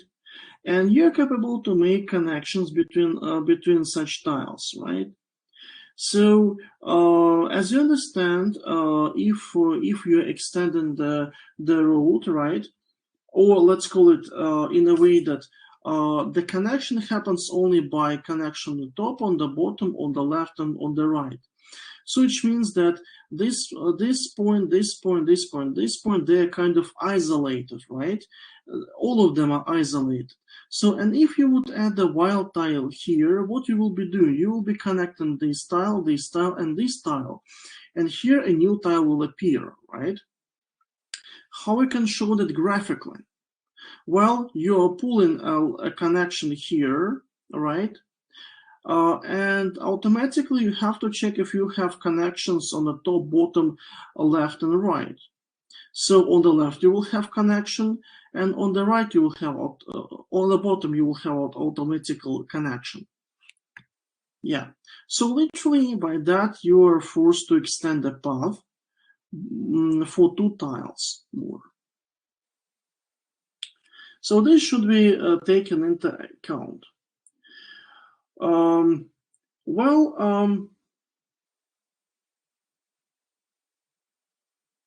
I suppose it's really useful, right? But in the same time, guys, you could have potentially the cost per each of the connection, per each of the road between locations, and literally your task could be related to looking for. So let's suppose you have some locations and you can travel between them. You can travel between some of them, and for example, between some of them you cannot travel. So what you can do, you can create an algorithm which looks for the cheapest road, which I don't know, which maybe takes 5 steps or 5, for example, goings between locations. So how to structure that? That could be another question. So do we have here Union 2? No, we don't have Union 2 slides. So literally, how you can do that? You can do that in aspect of the array. Maybe I will make some comments here, and I will write that into comments.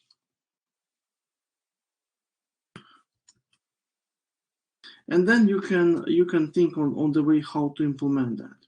So for example, you could have locations 0, 1, 2, 3, 4. So overall you have 5 locations, and you can construct a matrix which will be looking well approximately as this one, right?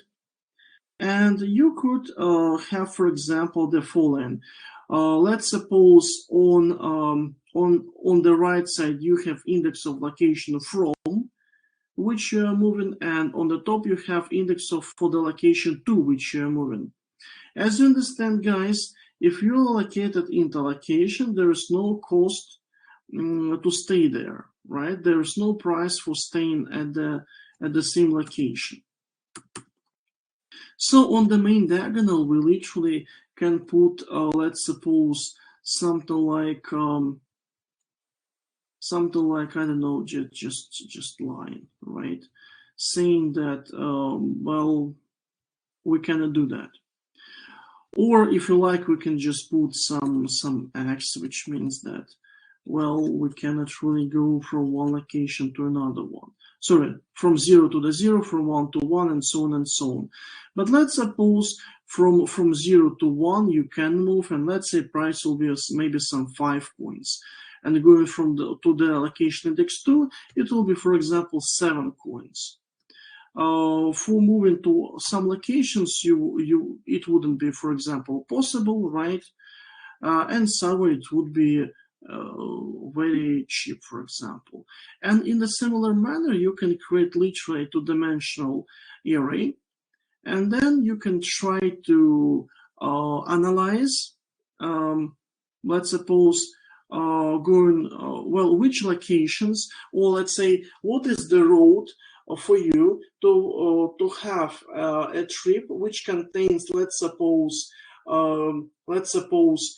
two locations, or maybe let's call it 3 locations, and the price will be the lowest. That's one of particular solutions and tasks where these methods are used.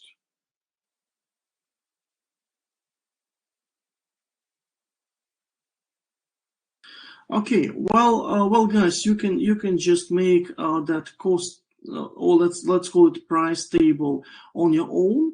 I suppose it won't be problematic. So please make one and try to implement looking for a cheapest price for the road that contains 3 locations. And there's another thing: you cannot move back to the location which you visited previously. Literally, that's the classical task.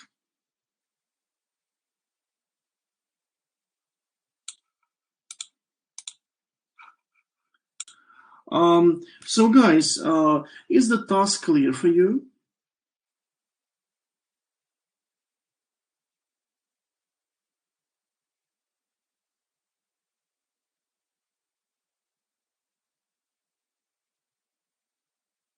Yes, I can write that. I'll make a price table, two-dimensional table, and find the cheapest route that contains 3 locations. You cannot go to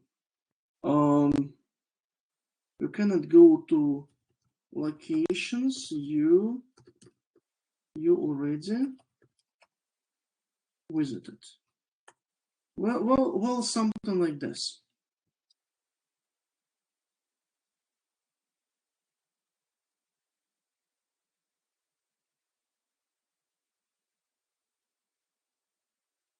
For example, how is it connected, for example, to live cases? Well, when maybe it's not yet your case, but when you plan to go somewhere, you, for example, pick prices for moving to, for example, different cities, and then you compare them, and you think, okay, how could I visit, let's say, 3 places, spending as less money as I could? Literally, that's the same problem. Does it make sense?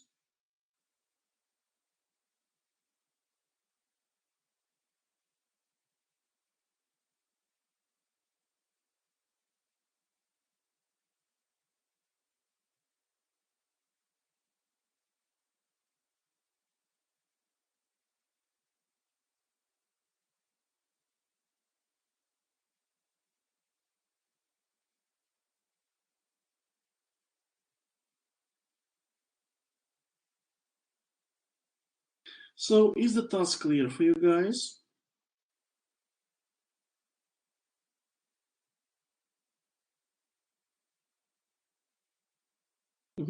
Okay, so please make try to make this, and let's see what will be your solutions.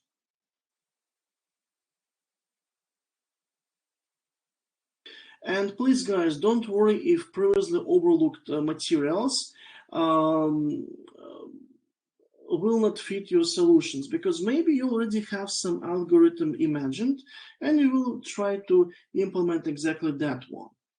That would be totally fine. The only thing, please, don't be shy to demonstrate your codes, to demonstrate your ideas afterwards.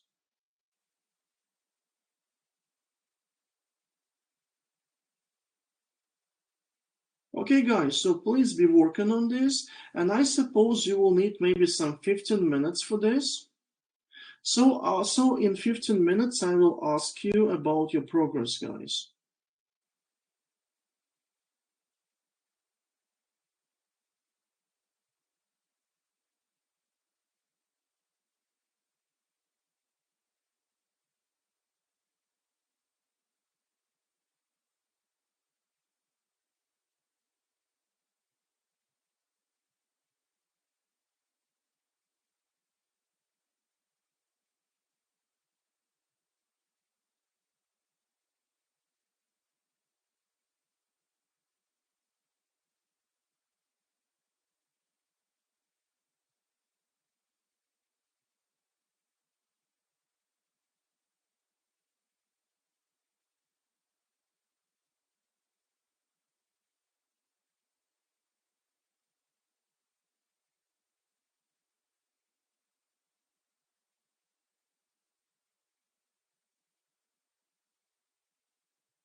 Guys, so as far as I see, so 15 minutes were passed.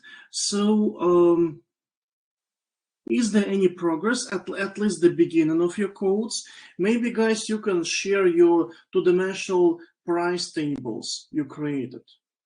Maybe you can share at least that data at this point.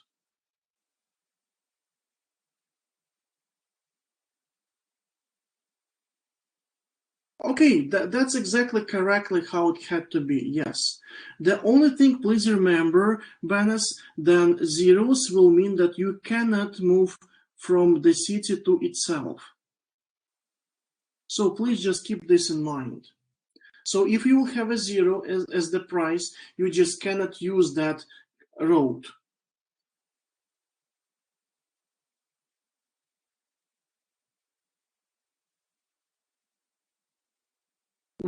Okay, that's great. And maybe, guys, some of you already implemented the searching method. I mean, looking for the cheapest road.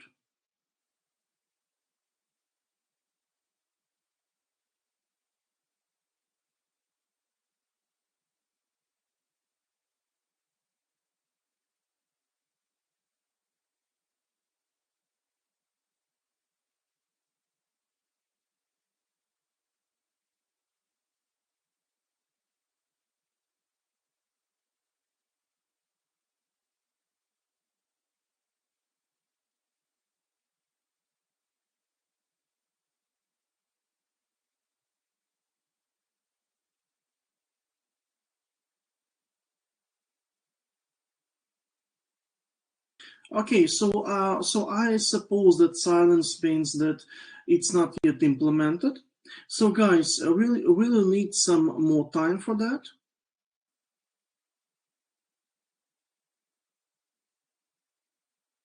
Okay, so we have some 5 minutes till the break. Okay, so at this point, so just be working, just be continue working, and after 5 minutes, let's take the break, and then after the break, let's see what you will have. Well, yeah. If those 5 minutes till the break will not be enough, then okay, after the break we will take more time.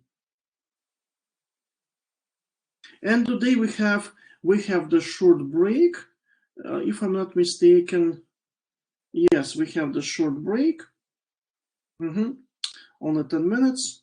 Okay, it is what it is. Okay, so please be continue working on the solution.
Okay, guys. So looks like we're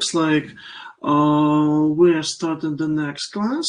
So please keep working on the solution, and after a short time, I will ask you to share what you have so far.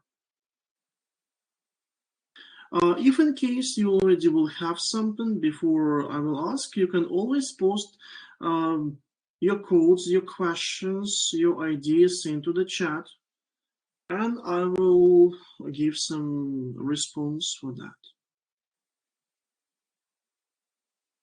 So please be working.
Okay, guys, so is there any progress you would like to share?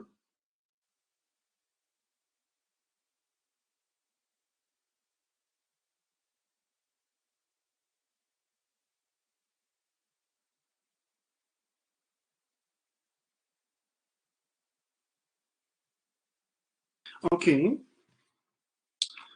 let's see what we have here. Okay, I will take the codes. I will copy them because in the editor it's always easier to see the coding. Okay. So we have some infinite number, which is the biggest number of integers which we have. Okay, that's 100% correct approach. We have prices where zero price means that a road is not working. Awesome, really great. So we have find cheapest route, and we have 3 hops between or maybe locations, not the hops, but locations. Okay. And what we have here, we have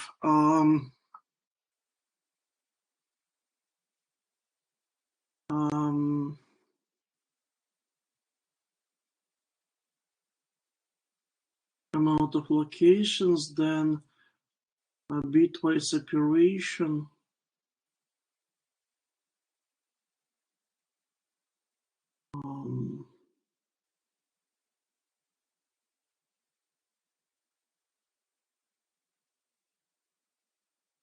Okay, don't really understand why we have here the bitwise separation. Maybe while I'm looking the code, you can write me. Then we fill in the prices with zero, with infinity numbers. Okay.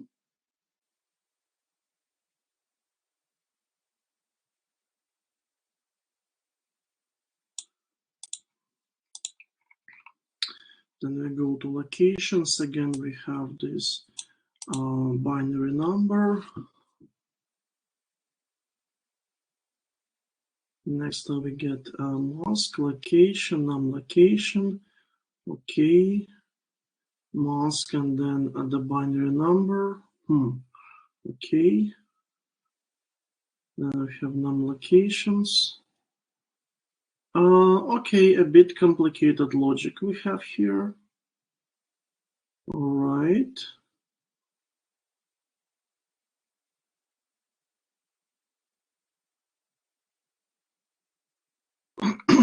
Okay. And we have the final one. Okay, it's kind of complicated one, I would say. I actually didn't expect to see such solution because I was thinking like most likely it will be how to name that, a recursive function solution. But if this works, then okay, we can use this. Well, this masking is a bit the only thing a bit looks complicated, frankly saying. But I really hope that you made that solution on your own without maybe searching on the network. But anyways, I would really like to hear why we have exactly the binary operation here. Maybe you can write what was the reason for that.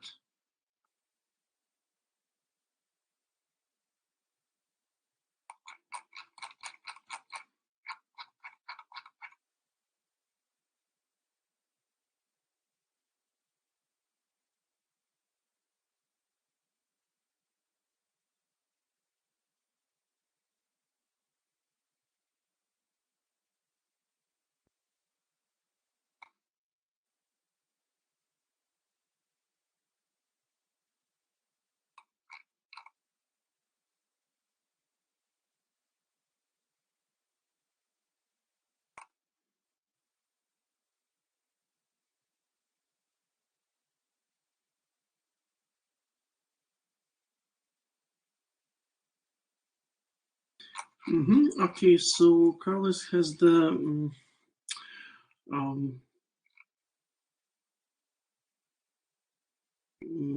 has another approach of having a kind of linear solution. And all of those linear solutions, they will be a bit complicated. Yes. Okay. Anyways, I will maybe try to copy the codes into the editor. Otherwise, because we don't have these gaps from the left side, it's a bit complicated to see that, to look on that. Okay, we have the price table.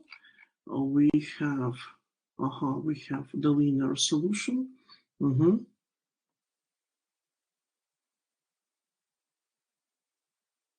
May I ask if I understand correctly that three loops means only that you are working with three places you're about to visit. Is it related to that?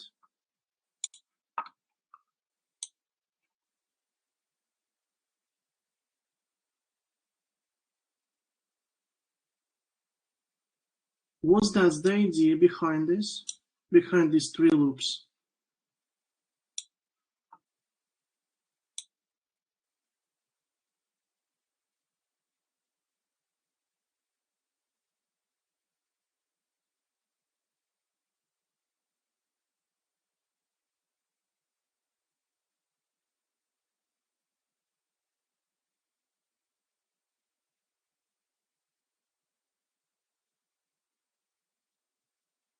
Well, yeah, looks like it's really so, yeah. And then the cheapest cost. Well, yeah, and you were checking if they're connected. Okay. Well, I would say that this code is a bit simpler than the previous one. Yeah, so we have three loops only because we have three locations to look for. That's why we have it.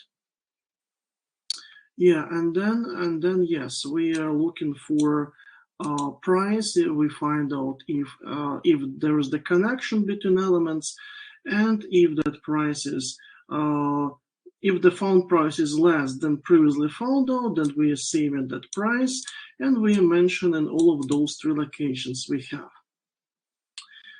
All right. The only thing I would like to check what we get on the right side. Oh, unfortunately, the scroll bar a bit tricky working. I don't know why, because it disappearing.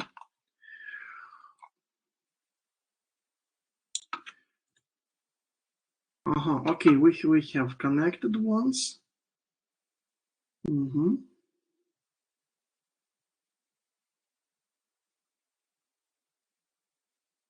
Yeah, looks like normally. Looks like nicely.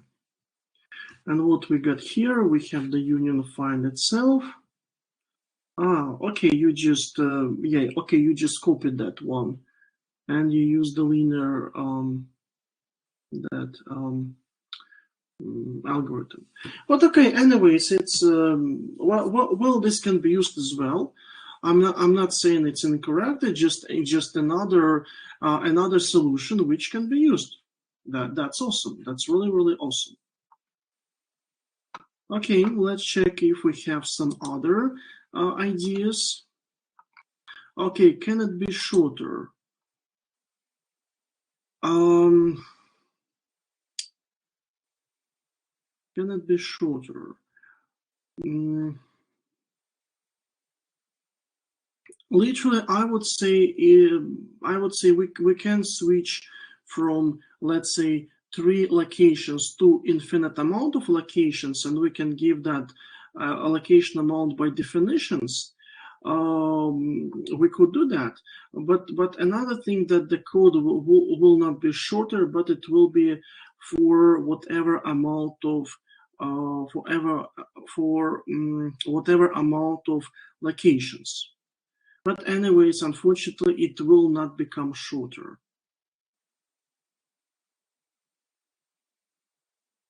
And what we have so far is a really good solution, yes, and it shows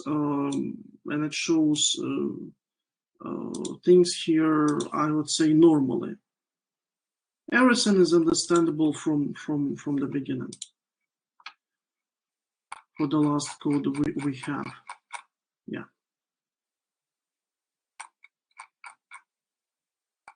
So as I said previously, I don't understand a couple of things from also this code, and looks like there were no comments about the codes. Yes, there were no comments.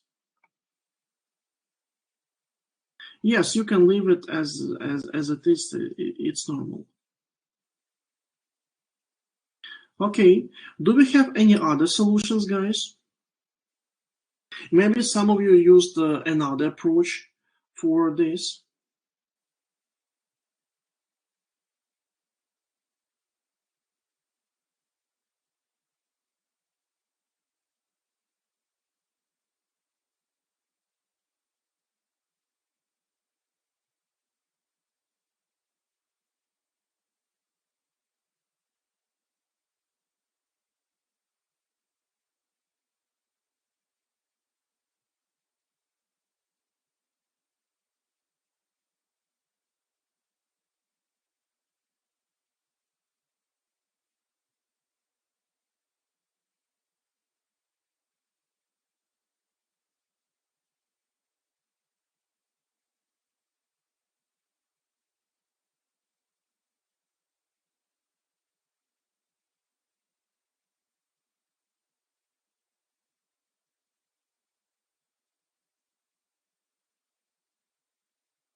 Okay, so since there's nothing posted in the chat, I suppose we don't have other solutions. But guys, others besides Oswaldus and Carlos. So do you have any progress in this task? Maybe you have some codes, but you may be unsure about if they're working great. You can always share them, and we can discuss about your codes.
Okay, Lavrinas, it makes sense. It makes sense. Thank you for answer.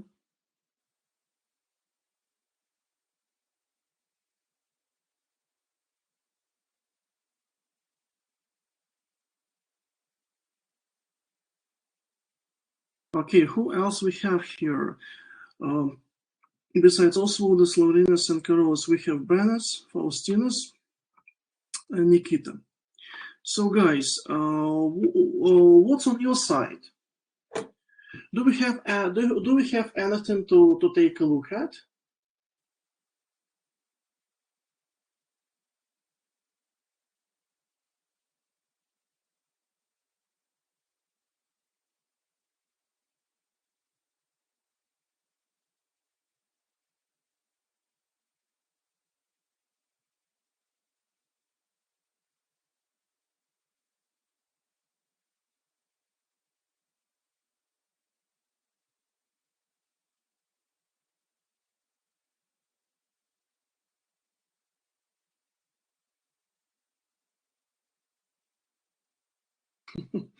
Okay. Similar to Oswaldus. All right. All right. But how Oswaldus you did that? Why do we have the bitwise operations like the shifting on the left? I didn't really get that. Or maybe other colleagues who have the same or similar solution to Oswaldus. Maybe you can tell me why exactly the binary operations there.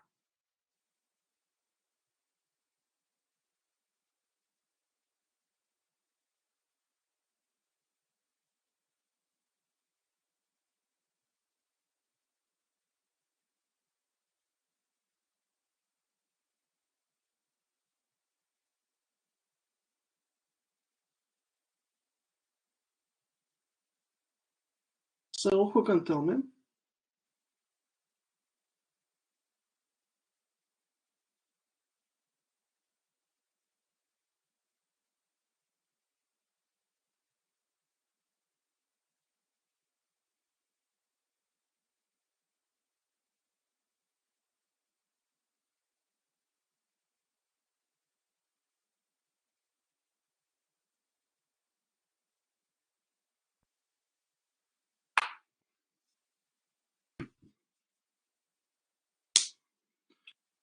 All right. Okay, but anyways, I really hope that some of you will write why is it so. Okay, so in addition, I have several codes I can share with you guys. So here we have the codes that basically can allow us to find out if we have even some looping inside inside the graph, inside the allocations. Why that's needed? Sometimes we can have cyclic paths like you had in like you had here solving a solution, and you cannot really make a solution which works in a linear way, and in the same time which can be used for different amount of locations you're about to visit. In such cases, you have to somehow implement methods. Well, not really somehow, but there are plenty of ways how to do that, to ignore locations which you already visited. It is a normal thing, really normal thing. The only it has to be implemented. And sometimes we need those things in cases when we have the looping inside locations. So how to deal with that?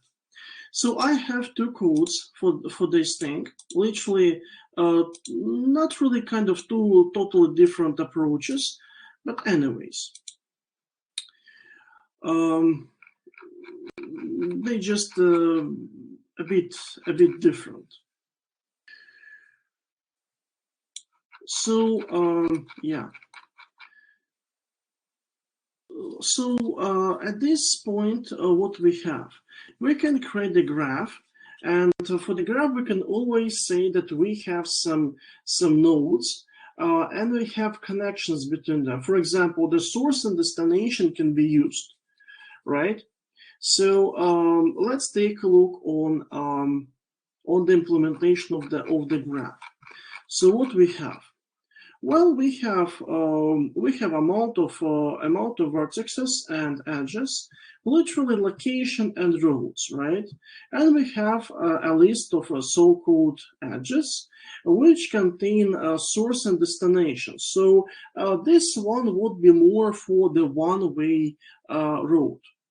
Okay, how we can make that? Well, we can make implementation of the graph itself, making the edge between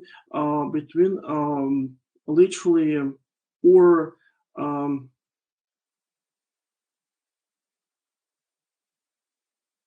oh, wait a bit. Looks like there are some symbols disappeared. I suppose. Okay, but I really hope that's not the big problem. So literally we go for each edge and we create the edges we have. Okay. The next thing is that we can find ways between vertices, and we can always find out is there a cycle happens. Well, how? We can register all of the so-called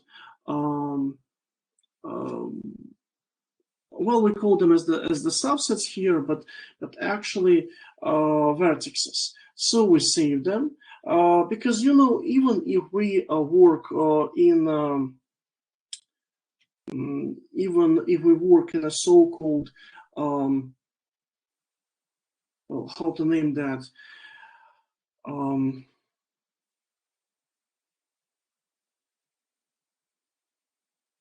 Even if we work with the recursive function, we have to have a list of elements we already reached.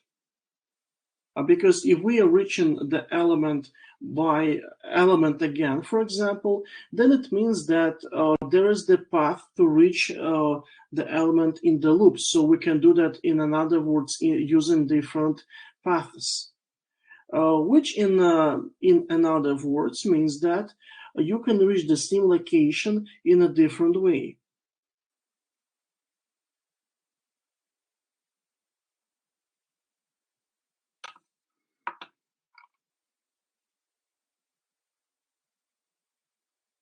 So literally that's a cycle function.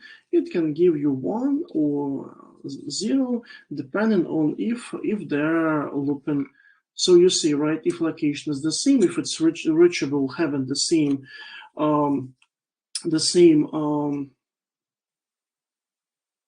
location, then we literally have the loop. Like in the second one, when we have here, for example, such structure, right?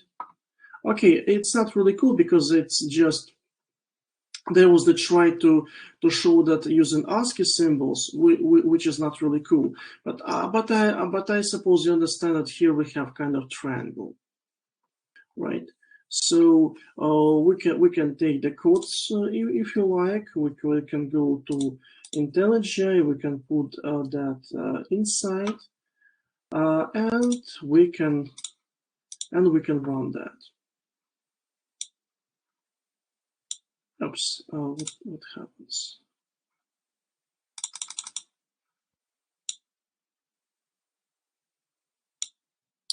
Oh, wait a bit. Looks like I have some issues with the internet still. Let me check what we have in the chat.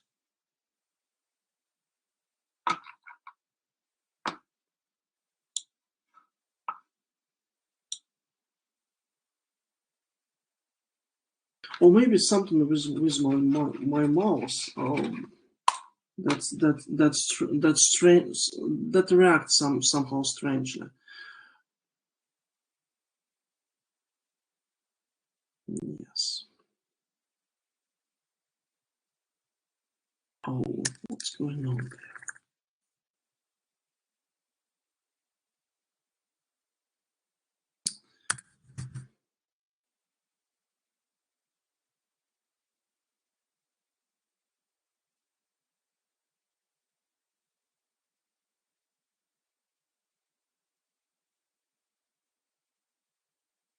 Okay, I don't know. Maybe something went wrong with IntelliJ. So I will just open the project again.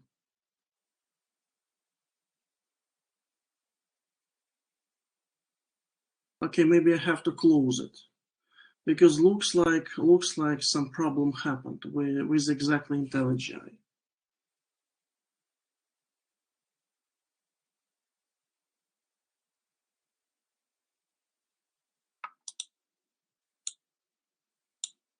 Okay, let's open the project.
I don't get this.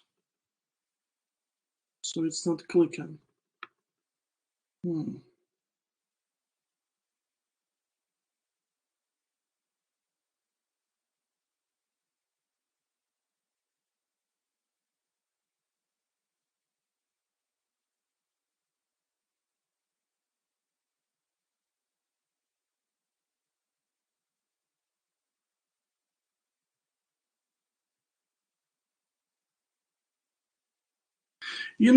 That's pretty strange. It's well, it looks like it doesn't really react on anything.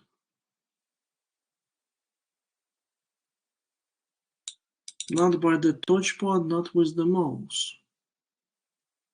Hmm.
Well, you know what? Maybe I will need to restart the computer because I don't really get what's going on with this installation.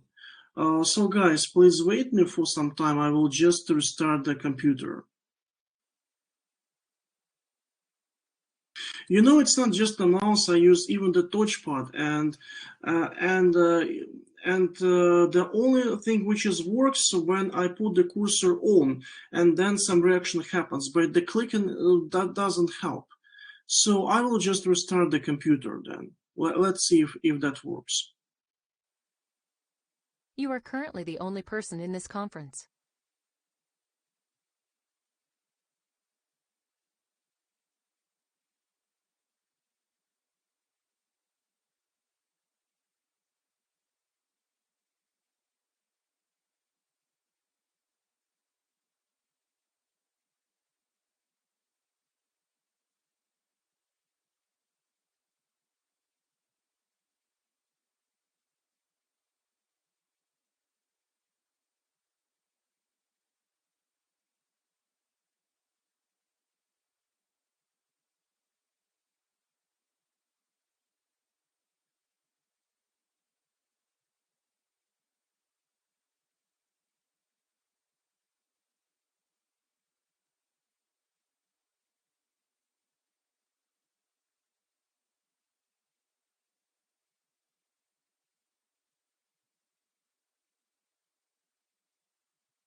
Okay, so I'm back, and yeah, so I don't know, something happened within the memory there. Okay, so can I run this file? Well, yes, Gradle is working, so let's wait a bit.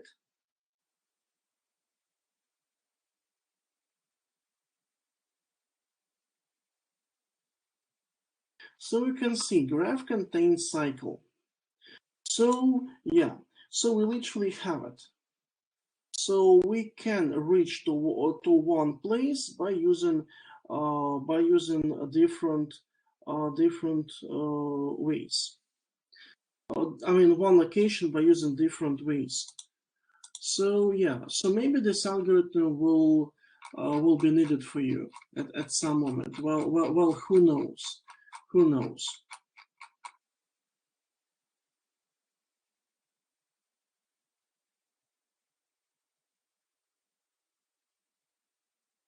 All right.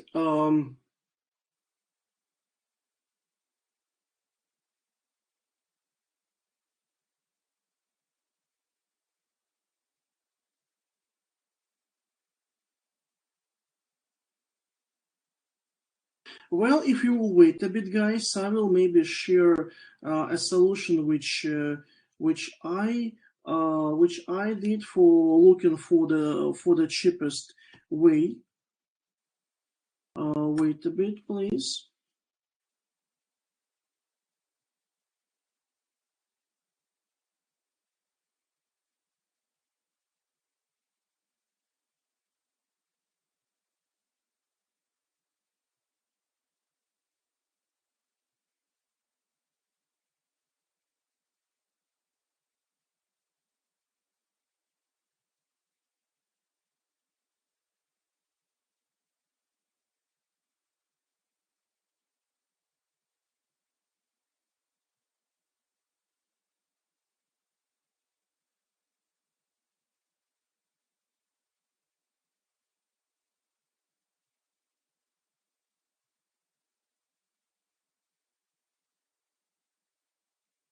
Okay, for example, having let's say a pretty infinite amount of hops between locations, we could, for example, make even something like this.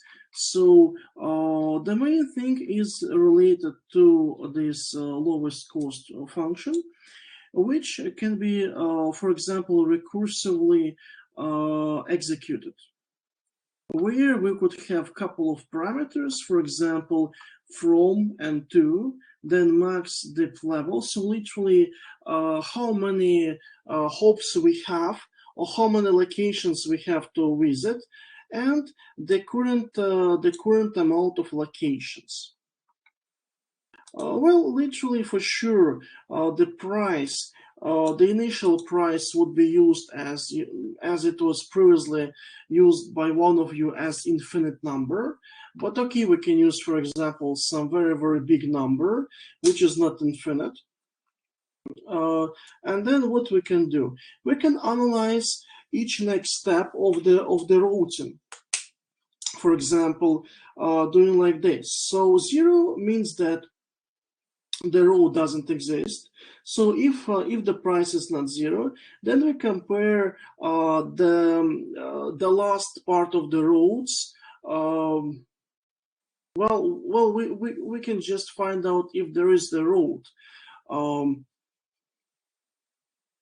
So it's like the recursive function, which basically makes a real computation starting with the end of its execution. So literally making the end in computations, we always find out the cheapest price for the last period of the trip, and we just choosing the cheapest one from that. And by that we add in the current, let's say, location from which we are moving. And then by doing that, we just making the cheapest road, which is possible. And then we can just run a function, and that's it. So you can see, it's not really needed to have a lot of some loops and maybe computations. Well, some of you maybe will call this code as maybe shorter than one of those previous which you showed me, but I literally wouldn't agree. Here we would have approximately the same amount of lines. But anyways, that would be my solution for this. Because nextly we can specify as many amount of cities we are visiting as we like.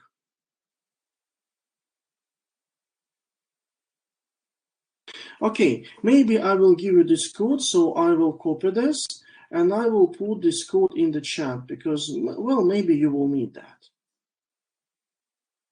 At least maybe it will be interesting to take a look on this.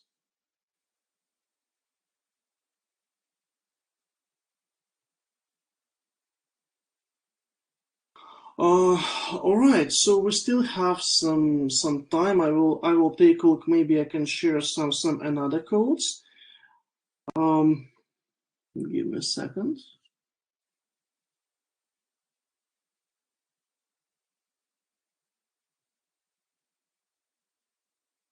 No, okay. I think it will be now with this code so far.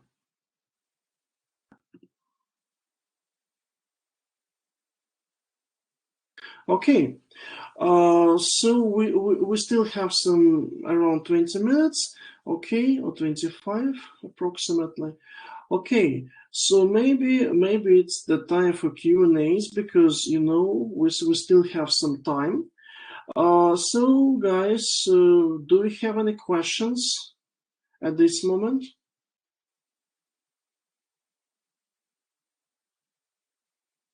Do we have some codes which we need to discuss?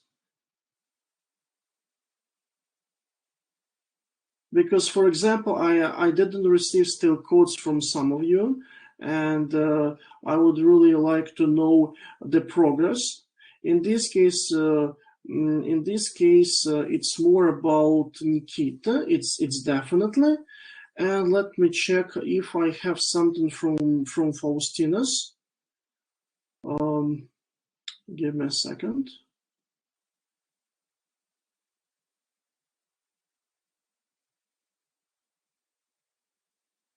Okay, nothing from Faustina. So guys, I'm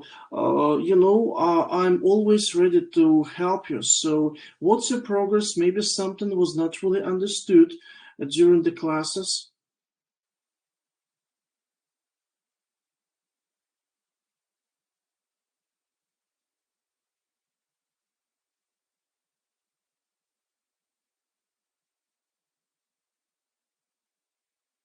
All good. Okay.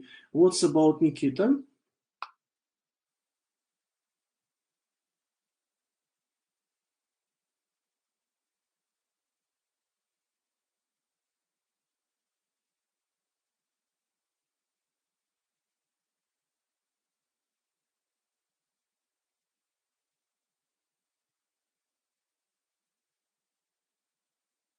Okay, plus minus.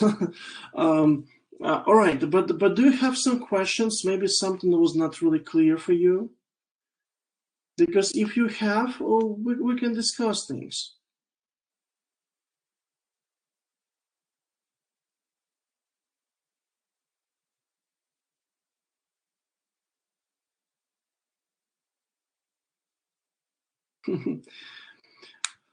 All right. So I suppose you all are doing great so far. Okay. Okay. Anyways, at this moment, I showed you everything what I planned for this week. So there will be definitely materials uploaded for the next week, but it will be after some time only. Okay, so guys, if we are doing great, if we are good so far, maybe we can finish our classes and then you can overthink what we did till the next time. And if there will be something to ask, you can always prepare your questions in advance.